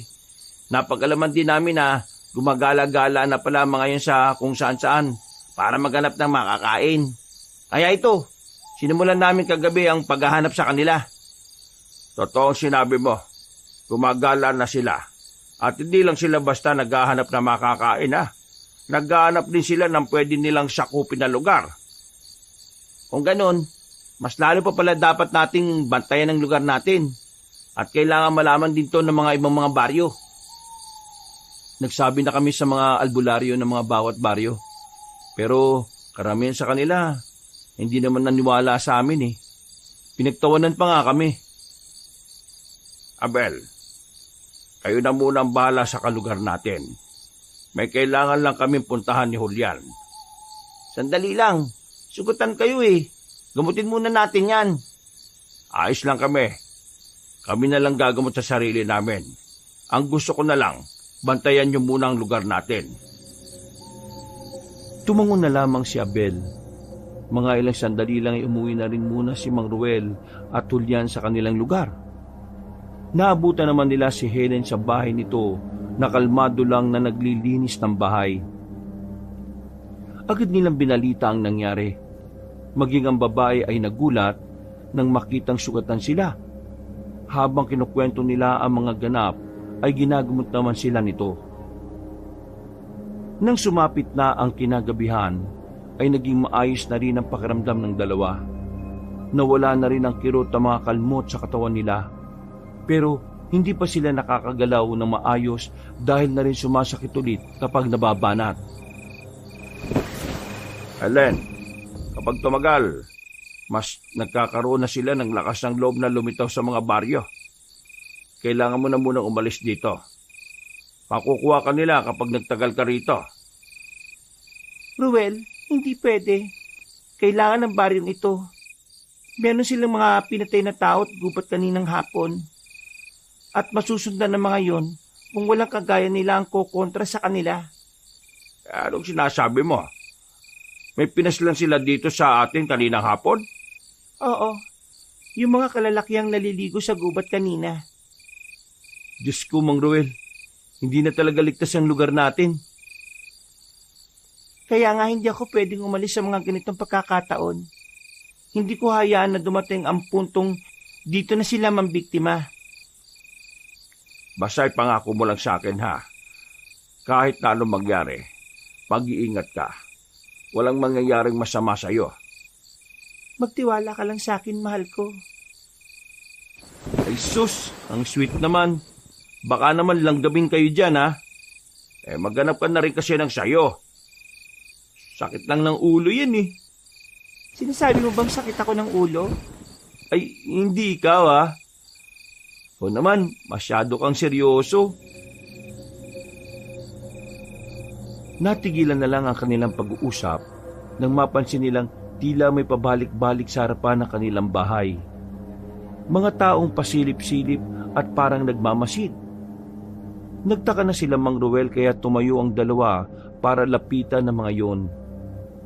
Nang tanungin nila ang mga tao sa tapat ay tiningnan lang sila nito ng masama sabay sulyap kay Helen. Sa puntong ito, nagkaroon na ng ideya si Mang Ruel. Nabatid niyang alam na ng karamihan ang lihim ni Helen. Kaya naman, wala na silang sinayang na pagkakataon. Kinuha na nila ang kakaunting gamit ni Helen na nakalagay na sa bag. Hindi na nila hinintay pang dumami ang mga taong nagmamanman sa kanila. Sandali lang. Oh, bakit ba? Hindi na nga ako pwedeng umalis. Paano kung biglang sumugod ang mga kauri ko rito? Sinong lalaban sa kanila? Kung di ka naman aalis, ikaw naman ang mapapahamak. Tutugisin ka ng mga tao. Kaya kong takasan ng mga tao. Pero mga tao, hindi nila kayang takasan ng mga aswang. Kaya hayaan mo na ako. Bakit ba tigas ng ulo mo?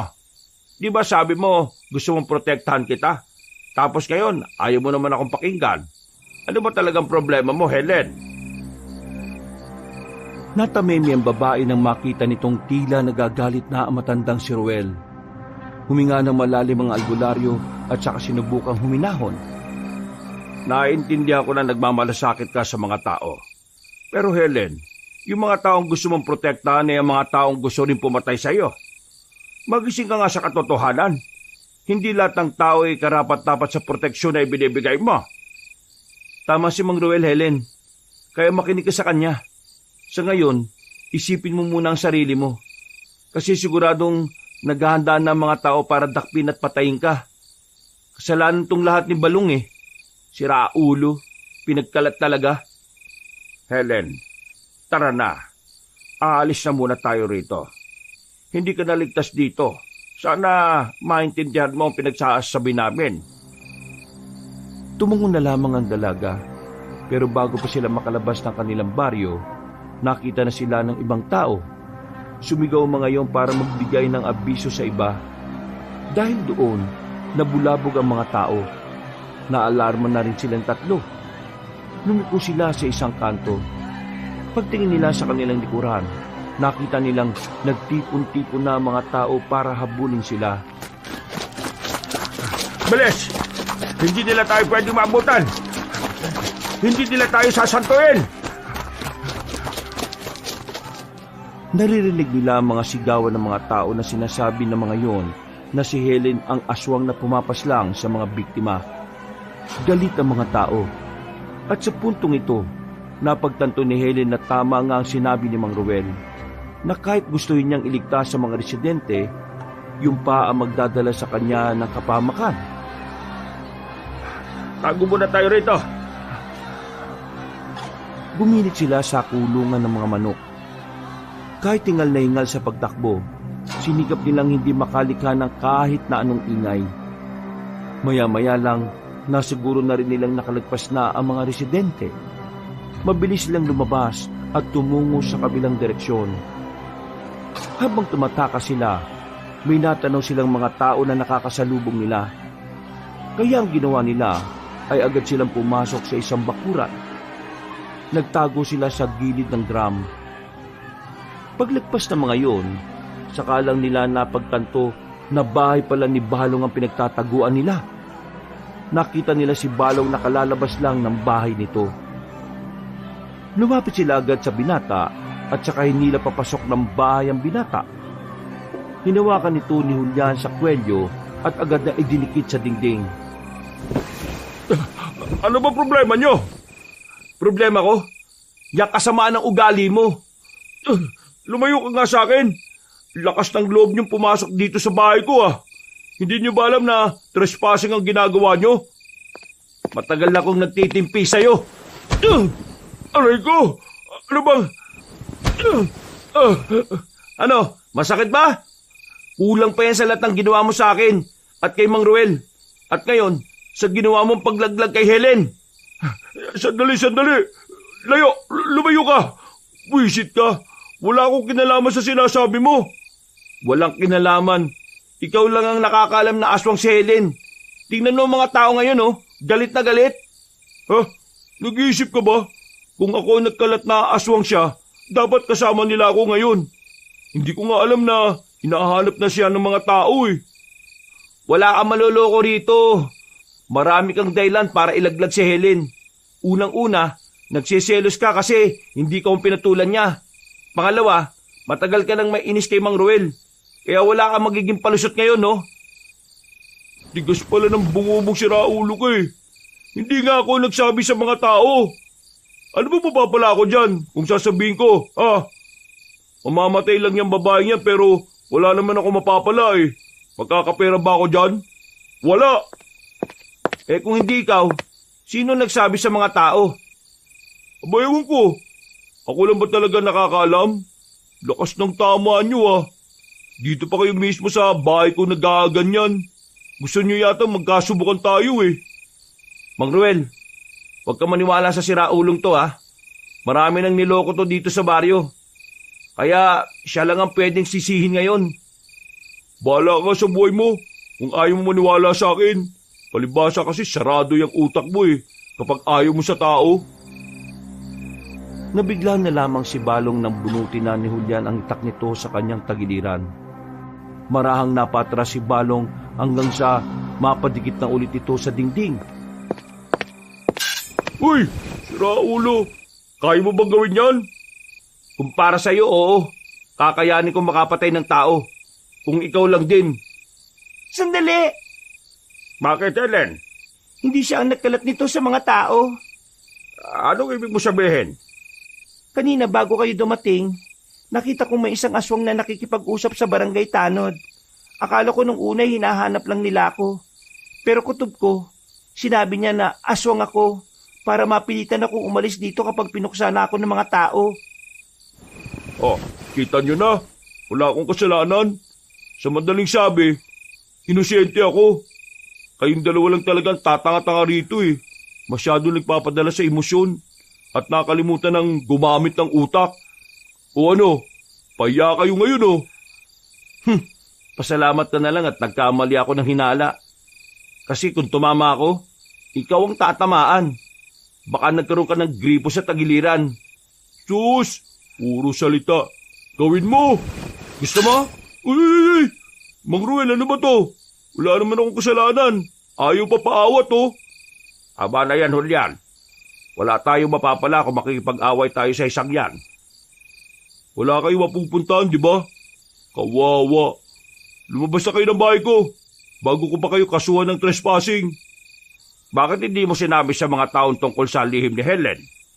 Hindi ako interesado. Yun lang yun. Sige na, lumabas na kayo. At ikaw, Julian, bitiwan mo yung itak mo. Nangihiram ka lang naman ng tapang sa patalim eh. Kapag natapos na itong problema namin, ahamunin kita ng suntukan. Akala mo, hindi pa rin kita kaya ngayon? Kung makapagsalita, parang bidang inapi sa pelikula. Tapos biglang lalakas ang loob gumanti. Hindi na nila pinansin pa si Balong. Palabas na sila ng bahay nang biglang dumaan ang mga residente sa harapan. Nagkatinginan pa sandali. Nang sumigaw na ang mga yon, muli silang bumalik sa loob ng bahay. Walang nagawa si Balong kahit na ayaw nilang naroon ng tatlo. Buisit! Lumabas kayo! Uy! Saan may daanan dito? Bahala kayo! Saan? Una! Sa likod! Wala na silang sinayang na sandali. Nagmamadali na silang nagtungo sa likod ng bahay at doon ay meron silang nakitang lagusan. Nagulat na lang sila nang biglang sumunod sa kanila si Balong. Napagkamalan nitong kasama nila Mang Ruel kaya wala itong magawa kundi ang sumama na lang sa kanila. Huwag ka nga sumunod sa amin. Anong wag? Dahil sa inyo kaya delikadong buhay ko. Visit kayo. Akala nila kasama niyo ako eh. Tumama ka na lang kung ayaw mong mamatay. Ayoko lang ng siraulot pasaway ah. Uy Helen, di ba aswang ka? Bakit hindi mo kalabanin yung mga taong yun para matigil na to? Hindi naman ako masamang aswang na kagaya ng iniisip mo eh. Wow! Mabait na aswang ka pala. Manahimik ka nga. Bilisan mo na lang maglakad. Hindi pa sila nakakalayo pero kinapitan na agad sila ng malas. Malapit na sana silang makalabas ng kanilang baryo pero sadyang nakakalat na ang mga tao sa paligid. Nakasalubong nila ang iba at sa kabilang banda naman ay papalapit na rin sa kanilang direksyon. Isang direksyon na lang nang pwede nilang matakbuhan pero naisip ni Mang Ruel na kailangan nilang magpaiwan para pigilan ng mga tao. Julian, mauna na kayo. Haharapin ko na muna sila. Ano pinagsasabi mo, Ruel? Hindi pwede. Sumama ka sa akin. Kung sasama ako sa inyo, sama-sama nila tayong mahuhuli. Pero Wala nang oras, sige na. Hindi lang ni Julian ang babae. Sumama naman si Balong sa kanilang dalawa, habang si Mang Ruel naman ay nanatili lang na nakatayo sa daan. Nang makarating na ang mga tao, tumigil din ang mga yon. Sinamantala na ni Mang Ruel na ipaliwanag ang lahat. Pero kahit nasabihin nilang hindi naman masamang aswang si Helen, walang nakikinig sa kanya. Nang ibabaw ang galit ng mga tao at ang galit na yon ay gusto nilang ibuhos lahat kay Helen. Dahil si Mang Ruel ang naroon, binugbog siya ng taong bayan. Hindi lang yun basta bugbog. ramdam talaga niya na yun na ang mitya ng kanyang buhay. Hindi siya makagalaw. Sobrang sakit ng kanyang buong katawan. Naramdaman na lamang niya na hinihila na siya ng mga tao. Kahit na nahihilo, napansin niya na nasa kagubatan na sila. Meron siyang naririnig na agos ng tubig. Sa isip-isip ni Mang Ruel, itatapo na siya roon at doon na rin siya malalagutan ng hininga. Sa kanyang huling hininga, napangiti na lang siya. Kahit na papaano ay masaya siyang mawawala sa mundo dahil nagawa niyang patakasin ng babaeng si Helen. Bago niya ipikit ang kanyang mga mata, ay napatingin siya sa puno ng saging. May umilaw sa dulo ng puso. Bagay na hindi niya alam kung ano. Kinain ng liwanag ang buong paligid. Halos tumagal yun ng 1 minuto. Nang mawala na ang liwanag, nagtaka si Mang Ruel. Naramdaman na lang niya kasi na parang nawala ang pananakit ng kanyang katawan. Ang kanyang mga sugat ay parang mabilis na naghilom. Nawala na rin ang pamamaga ng kanyang mukha. Teka, anong nangyari? Bakit gumaling ako bigla? Muli siyang napatingala sa puso ng saging. Nakita niya sa dulo nito na parabang merong maliit na bagay roon pero matigas na kasing laki ng holen. Parang katas na nabuo. Sa hindi malamang dahilan ay naisipan niya yung kunin. Paghawak niya roon ay muli itong nagliwanag. Nanlaki ang kanyang mga mata na mapagtanto kung ano ang nasa palad niya. Isang anting-anting. Panginoon, hindi ko alam kung ano ang nagawa kong mabuti para pagkaluwaan niyo ako ng ganito. May kasalanan ako mabigat noong nasa simbahan pa ako bilang pare. Bakit? Sinusubukan niyo ba ulit ang katatagan ko bilang tao? Panginoon, pinapangako ko, gagawin ko ang lahat para makabawi sa kasalanan na nagawa ko noon. Pinatunog niya ang braso, daliri at leeg. Maayos na ulit ang katawan niya. Sa katunayan, pakiramdam niya ay ang gaan-gaan ng kanyang katawan. Hindi na siya nagtagal sa lugar na yon. Umalis na rin siya para balikan si Helen. Gamit ang kapangyarihan ng anting-anting, mabilis siyang nakatakbo papasok muli sa kanilang baryo. Sa labas pa lang, naririnig niya na ang sigawan ng mga tao na tila nagdiriwang. Kinabahan si Mang Ruel nang makita niyang bihag na ng mga tao ang aswang. Nagmamadali siyang pumunta sa mga sigawan.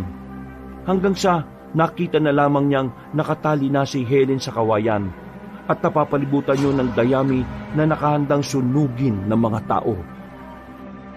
Agad na lumapit si Mang Ruel. Nilapitan din siya ng isang lalaki pero nang tangkain siya nitong paluin ng 2x2 ay nahawakan niya lang yun. Dinakma niya ang lalaki at walang kahirap-hirap na binalibag. Hindi pa nakontento ang mga naroon. Nilusob nila ang matanda. Pero dahil kakaiba na si Mang Ruel, wala ni isa sa mga yon ang nakatama sa albularyo. Dahil doon, nagtataka na ang mga residente. Ang tingin nila kay Mang Ruel ay hindi isang tao. Ay, Ruel! Umalis ka na dyan! Ano? Ganyan na ba ang uso ngayon? Ang albularyo na mismo ang protektor ng aswang? Oo, aswang si Helen. Pero hindi siya kagaya ng iniisip niyo. Hindi siya masamang aswang. Sa katunayan, gusto niya kayong protektahan laban sa mga kapwa niya aswang na may masamang balak sa inyo. Tapos, ito lang ang gagawin niyo sa kanya. Bibihagin, papahirapan. Nasa na ang puso ninyo? Ginawa lang naman namin kung ano ang tama. At saka, paano kami makakasiguro na mabuting aswang yan? Eh may mga namatay nga na dahil sa aswang. Nangyayari lang naman ang lahat ng ito mula nang dumating ang babae niyan dito eh. Tumigil ka, Neneng. Wala kang alam. Noon pa man, inggit ka na kay Helen. Kaya kahit na anong paliwanag ko sa iyo, hindi ka talaga makikinig. Mga kalugar, hindi si Helen na kalaban natin dito. May iba pang aswang nang maaaring magdulot ng kapahamakan sa lahat. Malapit na silang dumating. Nararamdaman ko na sila. Kaya wag na nating sayangin ang panahon natin sa isang bagay na walang katotohanan. Paghandaan natin ang pagdating ng mga tunay na kalaban. Kaya sana... Mga kasama, huwag kayong makinig sa kanya. Kasintahan niya kasi ang babaeng aswang na yan, kaya hindi niya talaga yan ilalaglag. Kung hindi kayo makikinig sa akin ngayong gabi, maaring maraming buhay ang mawala. Hindi nyo alam kung gaano kabangis sa mga aswang. Hoy, Aling Neneng, utusan mo ang mga yan na pakawalan na ako. Hindi naman ako kasama ng mga yan eh. Nadamay lang ako kasi pumasok sila sa bahay ko nang walang paalam. Manahimik ka. Hindi ka naman kinakausap. Palibasa, kulubot na ang mukha mo eh. Mga kalugar, amili kayo. Sasama kayo sa amin o itutuloy nyo pa rin ang ginagawa nyo kay Helen. Mga kasama, huwag kayong papalin lang sa isang yan. Tuta ng aswang ito si Ruel. Ginagawa niyang lahat para lang hindi maparusahan ang aswang na nagkasala. Hindi ito ang panahon ng pagkakahiwa-hiwalay nating mga magkakalugar. Ito ang tamang panahon para magkaisa laban sa mga masasamang aswang. Wala kang mauto rito, Ruel. Kaya mga kasama, simulan na natin ang pagsunog sa babaeng yan. At lahat ng nagpoprotekta sa kanya ay kailangan din nating isama sa parusa. Ha? Ano yan? Yan na sinasabi ko sa inyo. Noong mga sandaling yon, nataranta na ang mga residente. Kanya-kanya ng pulasan ng mga yon. Ang kaso nga lang, sinasalubong sila ng mga aswang. Tila nawala ang tapang ng mga tao. Takot na tumatakas papalayo lamang sa mga nilalang. Samantala, hindi rin naman sinayang ni Mang Ruel ang pagkakataon. Mabilisan niyang inalis ang tali ni Helen at ni Julian. Idadamay na rin niya si Balong. Buti naman tinanggal mo ni tali ko. Alam nyo, kasalanan nyo lahat ng to eh. Huwag ka na nga manisi kung gusto mo mabuhay sa mundo. Yan na naman, epal ka na naman. Sige na, alis na ako ha. Bahala na kayo dito. Malapa ka sana ng aswang. Kailangan na nating umalis dito, Helen. May nararamdaman akong malakas na presensya. Tingin ko, siya ang pinuno ng mga aswang. Palis na sana sila nang biglang humarang na ang mga aswang. Pinagpapapaslan ng mga yon ang ilan sa mga residenteng nagtangkang tumakas. Binitiwan sandali ni Mang Ruel ang babaeng aswang. Pinatunog-tunog pa nito sandali ang kanyang braso. Maya-maya, agad nitong nilapitan ng mga aswang na nasa harapan nila. Pinagsusuntok niya yon at wala siyang pinalagpas kahit na isa. Namimilog ang mata ni Julian at Helen habang pinapanood ng matandang lalaki. Hindi makapaniwala ang mga yon na biglang bumilis ang matanda. Mang Ruel, ang galing nyo naman. Ano ba nangyari sa inyo? At bakit bigla na lang kayong naging ganyan? Akala namin kanina patay ka na eh. Wala akong oras magpaliwanag sa ngayon. Sasabihin ko sa inyo kapag natapos na natin ang problemang ito.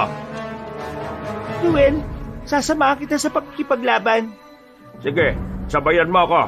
Iligtas natin ang baryong ito at ang ilang tao na naniniwala sa atin. Isa-isang pinuntahan ni Mang Ruel ang mga kabayan para abisuhan ng mga yon na huwag lumabas.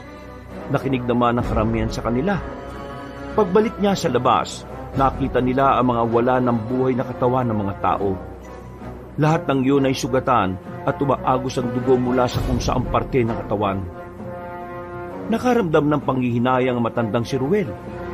Hindi kinaya ng kanyang kalooban na makitang nakandusay ang mga kalugar nila. Pero wala na siyang magagawa. Mas pinili ng mga yon ang maling landas kaysa makinig sa kanila. Doon, naroroon ang mga aswang. Naunang tumakbo si Mang Ruel. Para itong binata na walang nararamdamang sakit sa katawan. Nang makalapit na si Mang Ruel, sinapak niya agad ng isang aswang. Sa lakas ng pagkakasuntok niya, pati pangil ng aswang ay natanggal. Hindi pa nakontento si Mang Ruel. Nilapitan niya pa ang ibang aswang. Lumundag siya paakyat sa bubungan. Pinagsasasapak niya ang mga yon at pinagsisisipa. Hindi niya pinatawad ang mga nilalang. Pero kahit marami-rami na rin ang kanyang napapaslang ng mga aswang, hindi pa rin makakailan na meron pa rin nadadagdag. Mga ilang sandali pa, nakarinig na rin sila ng malalakas na putok ng baril. Marami, sunod-sunod.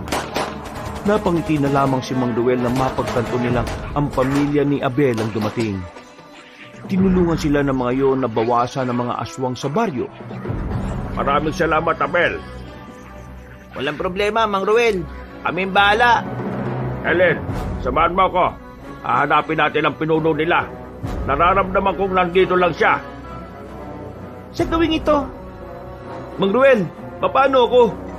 Sumama ka na muna kina Abel. Hiniwakan na ni Mang Ruel ang kamay ni Helen at saka umalis na rin. Sa pamamagitan ng pang-amoy ni Helen at ng kapangyarihan ng anting-anting, unti-unti silang dinala ng kanilang paa patungo sa taniman na mais. Dahil sa liwanag na nagmumula sa buwan, nakita nila ang isa pang matanda na nakatayo roon. Mahaba at kulay puti na ang buhok nito, na tila ba hinihintay na lang din silang dumating. Mabuti naman at hindi mo na ako pinahirapan na hanapin ka, Helen. itigil mo na ito, Harwan. Hindi na ito tama. Taliwas ito sa napagkasunduan na tayo mga aswang ay pipiliting mamuhay ng normal. Mabuhay ng normal? Hindi mo yata alam ang mga sinasabi mo eh. Sa lipunang ito, ang mga kagaya nating aswang ay walang karapatang mamuhay ng normal. Sa bawat araw at gabi natin, ay naroon ang pangamba na dulot ng mga mapangahas na tao. Kahit saan tayo magpunta, may banta sa buhay ng ating lahi. Kahit saan tayo magtago, naroon ang mga tao. Nag-aabang lang ng tamang pagkakataon kung kailan nila tayo maaring abusuhin. Kahit na kailan, hindi tayo makakapamuhay ng normal hanggat merong naniniraang tao sa lipunang ito. Kaya naman ngayon, sisimulan na namin ang matagal ng pinapangarap ng bawat isa, ang pagharian ng sanlibutan. Kaya kung hindi ka sasama, mapipilitan akong kalimutan ng kasal at paslangin ka na lamang. Gawin mo kung anong gusto mong gawin. Hindi ko papayagan na magtagumpay ka. Ikaw na nagsabi, hanggat may mga tao sa lipunang ito hindi kayo makakapamuhay ng normal. Kaya ngayon, patunayan natin tama ang sinasabi mo. Hindi na nagsayang ng sandali si Mang Ruel. Mabilis itong tumakbo palapit sa matandang aswang. Pagsuntok nito ng malakas, nakailag si Harwan. Pero hindi pa rin tumigil ang matandang albularyo. Magkakasunod na suntok ulit ang kanyang pinakawalan. Si Helen naman ay sumunod na rin sa pag-atake. Sabay nilang nilabanan ang pinuno ng mga aswang. Tangkapin mo ito! Sa wakas ay tinamaan din si Harwan. Solidong suntok ang lumapat sa panga nito na naging dahilan para mayanig ang ulo nito. Gumewang-gewang sandali si Harwan pero nanatili pa ring nakatindig. Tumawa na lamang ito na tila ba ng iinsulto. Isang malakas na suntok, pero hindi pa rin ako kayang paslangin ng ganyang pwersa. Kaya kahit na gumamit ka pa ng kahit anong pangontra, wala ka rin ang dami mong dinadaldal! Isang malakas na suntok na naman ang pinatama ni Mang Ruel. Hindi na naman nagpahuli ang babaeng si Helen. Lumapit siya kay Harwan at sunod-sunod na pinagkakakalmot ang matandang aswang sa dibdib. Hindi yun inaasahan ni Harwan, kaya nabigla ito sa ginawa nila.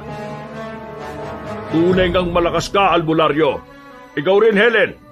Kaya naman bilang paggalang sa kakaibang husay niyong dalawa, ilalabas ko na rin ang tunay kong lakas. Nanlaki ang mga mata ni Mang Ruel nang malapitan agad ni Harwan si Helen. Mabilis din naman siyang lumapit doon para salagin ang atake na dapat sana ay kay Helen tatama. Sa lakas ng suntok ni Harwan, tumilapon si Mang Ruel. Sumadsad pa ito sa lupa at tumama sa makapal at malaking ugat ng puno. Pero kagad namang nakabangon si Mang Ruel. Nakita na lamang niyang nakadapa na rin si Helen. Ilang beses itong pinagsisisipa ni Harwan. Hindi niya sinayang ang pagkakataon. Habang abala si Harwan ay agad siyang tumakbo ng mabilis. Paglingon ni Harwan sa kanya ay nahawakan na niya ang buhok nito. Hinila niya yun ng malakas, sabay suntok sa sikmura. Kumalas agad si Harwan. Dumistansya ito sa kanila. Helen, naririnig mo ba ako? Sumagot ka! Huwag mo kong intindihin. Unahin mo si Harwan. Magpahinga ka lang dito. Ako nang bahala sa isang yan. Ipapangako ko sa iyong ipapanalo ko ito. Maraming salamat, Ruel. Hoy! ituloy na natin ang laban. Laban ito hanggang sa kamatayan. Yan. Ganyan ang gusto ko. Kayang sumabay hanggang sa huling hininga. Muling tumindig ang pinuno ng mga aswang. Si Mang Ruel naman ay buong tapang ding humarap. Parang walang nangyari. Normal pa rin ang kilos ni Mang Ruel. Yun ay dahil mas gumagana pa rin ang anting-anting ng gamit niya. Sandali silang nagtitigan ni Harwan. Tila nagpapakiramdaman sa magiging galaw nila. Maya-maya, nagsulubong na rin silang dalawa. Isang malakas na suntok agad ang pinakawalan ni Mang Ruel. Ganun din naman si Harwan. Pareho silang tinamaan sa mukha. Pero agad din namang nakabangon at muling nagpakawala ng maraming suntok ang matandang albularyo. Noong mga sandaling yon, ramdam ni Mang Ruel na tila nagdadalawang isip si Harwan na sabayan siya. Kaya naman sinamantala na ni Mang Ruel ang pagkakataon na siya ang nakakalamang. Kinuha niya sa lapag ang itak ni Helen. Unang taga niya pa lang kay Harwan ay tinamanan niya ito sa braso. Sirit agad ang dugo ng matandang aswang. Naging dahilan yon para mas lalo itong manggalaiti sa kanya. Masyado ka nagiging kampante sa sarili mo. Huwag mo akong binabaliit. Sa bilis ng ginawang paglapit ni Harwan, ay hindi na yon namalayan pa ni Mang Ruel. Kinalmot siya ng aswang sa kanyang dibdib. Bumaba pa yon hanggang tiyan. Mabuti na lang talaga ay malakas ang kapangyarihan at proteksyon ng anting-anting. Kaya kahit na papaano ay hindi naman malala ang kanyang tinamo. Ganun pa man, nakakaramdam na siya ng pagkabahala. Napansin niya kasi na habang tumatagal, mas lalong lumalakas ang pinuno ng mga aswang. Huminga siya ng malalim. Nagsagawa siya ng saglit na konsentrasyon para makapag-isip. Kaso pagdilat niya, nasa harapan na niya si Harwan. Sinakal siya nito at saka tinarak ang mahabang kuko sa tiyan niya. Ruel! Ano? Mukhang hanggang dito na lang ang albularyong ito. Ramdam ni Mang Ruel ang nanuno o takirot sa dulo na matatalas na kuko ni Harwan. Buti na lang ay nakagawa siya ng paraan para makadistansya. Napahawak na lamang si Mang Ruel sa kanyang tiyan. Napuno ng dugo ang kanyang kamay. O bakit? Mukha yatang natigilan ka. Alam mo ba ngayon na hindi mo na talaga kakayanin ang pinuno ng mga aswang? Tandaan mo, nanghihiram ka lang ng lakas sa kung ano man yung ginagamit mo. Kahit na dumating sa puntong hindi ko na kayang lumaban, hindi pa rin ako susuko. Lalabanan kita hanggang kamatayan. Yan, ganyan dapat. Masarap kalaban ng mga kagaya mong pilit na lang nagpapakatatag. At ka na masyado kahit na hindi ko pa ginagamit ang tunay na lakas ng anting-anting. Anong sinabi mo? Nagulat ka ba? O nagsisisi ka na ngayon dahil hindi mo ko kagad pinaslang? Kaya humanda ka na ngayon! Biglang lumiwanag ng bagya ang anting-anting na nakadikit sa dibdib ni Mang Ruel. Nang mawala ang liwanag, napansin na lamang ni Harwan na kakaiba na rin ang presensya ng albularyo. Dahil dito ay nakaramdam na ng kaba ang matandang aswang. Pagtingin ni Harwan sa gilid niya, hindi niya inaasahang naroon na si Mang Ruel.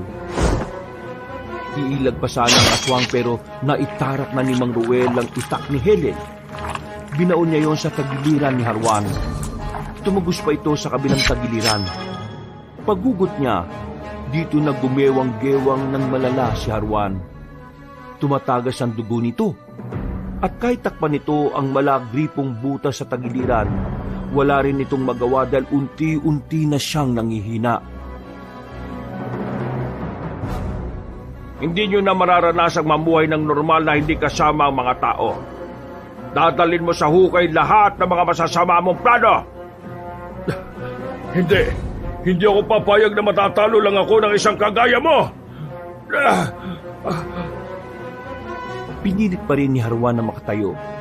Pero sa halip na si Mang Ruel ang unahin nito, si Helen na nakaiga pa rin ang pinagtirian nito. Nanlaki ang mga mata ni Mang Ruel dahil hindi niya yun inaasahan. Malayo siya sa kanyang kasintahan at mas nauna sa kanya si Harwan. Buong akala niya ay mapapahamak na si Helen. Pero buti na lamang ay dumating si Julian. Gamit ang dinampot na bato sa lapag, pinukol niya yon sa ulo ni Harwan. Lalong nahilo ang matandang aswang. Naging dahilan naman yon para kay Mang Ruel na tuluyan ng tapusin ang pinuno ng mga aswang. Agad nitong tinagga sa leeg ang aswang na yon para makasigurong hindi na yon mabubuhay pa. Maraming salamat, Julian. Sa'yo rin, mahal ko. Natalo na natin ang pinuno ng mga aswang, mahal ko. Maraming salamat. Dahil sa'yo, makakapamuhay na rin ako ng payapa. Dahil sa'yo, ay magiging payapa na ulit ang mga baryo. Hindi lang dahil sa akin, dahil din sa iyo. Salamat, mahal. Ako ba hindi kasama dyan sa dahil-dahil na yan? Tumulong din naman ako Natawa na lamang si Mang Ruel at tinulungan ng makabangon ng babae. Inalalayan niya itong makatayo. Pagbalik nila sa loob ng baryo, patay na rin ang mga aswang. Pinagbababarilyo ng grupo ni Abel na siyang nakatulong sa kanila. Mang Ruel, nagawa na namin ang pinagagawa nyo. Wala na sila. Lagas na. Maraming salamat, Abel. Malaking tulong ang ginawa ninyo. Walang anuman. Para din naman ito sa kapayapaan ng baryo natin Itipon na ang mga bangkay at sabay-sabay silang sunugin. Ang kanilang apoy ibabaw natin sa lupa upang maging pataba. Wakas na ang karahasan. Tapos na ang panggugulo ng mga aswang. Malaya na tayo sa kapahamakan. Nagpalakpakan ng mga naroon. Pinagdiwang agad nila ang kanilang pagkakapanalo. Dahil sa tagumpay na nakamit nila, tuluyan ang kinilala ng mga tao si Helen bilang bukod-tanging aswang na may busilak na puso. Mas lalo rin namang nakilala ang pangalan ni Mang Ruel. Marami na ang naniniwala sa kanya at ginawa na rin siyang opisyal na manggagamot sa baryong yon. Ilang linggo ang nakalipas matapos ang pagkakapanalo nila, naging masigla na ulit ang kanilang baryo. Maririnig na ulit ang ingay at tawanan ng mga nasa bakuran kapag gabi. Wala na ring nababahalang maglakad ng mag-isa kapag kumagat na ang dilim. Tungkol naman sa pagiging pari ni Ruel noon, pinagtapat na rin niya yon kay Helen. Tinanggap naman siya ng babae. Tila hindi naging hadlang ang naging kasalanan niya noon para sila ay magmahalan. 3:00 ng hapon, nakatayo si Mang Ruel at Helen sa harapan ng simbahan. Nakangiti si Mang Ruel. Aminin man niya kasi o hindi, nasabik din siyang makita ang dating tahanan ng Diyos na kanyang pinaglilingkuran. Ang simbahan na yan ang pinagmulan ko. Minahal ko ang simbahan na yan na gaya ng pagmamahal ko sa sarili ko. Pero dahil sa hindi inaasahang pagkakataon, kinailangan kong umalis para sa kahihiyan at kaligtasan. Kung ano man ang naging dahilan kung bakit ka napaalis bilang pare, mahal pa rin kita. Hindi magbabago ang tingin ko sa'yo. Helen, ayos lang ba sa'yo na hindi na kita mabigyan ng anak? Ano pinagsasabi mo? Para kang timang. Matanda na kasi ako Alam mo naman, mahina na rin ang tuhod ko. Baka hindi pa tayo matapos atakihin na ako sa puso.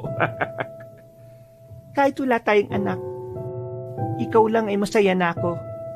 Masaya na ako sa ideyang kahit na isa kong aswang, buong puso mo akong tinanggap. Maraming salamat, mahal. Maraming salamat sa pagmamahal. Napangiti na lamang si Mang Ruel.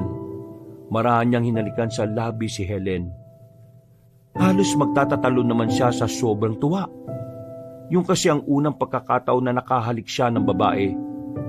Para siyang nakalutang sa alapaap. Pansamantala siyang nawala sa sarili.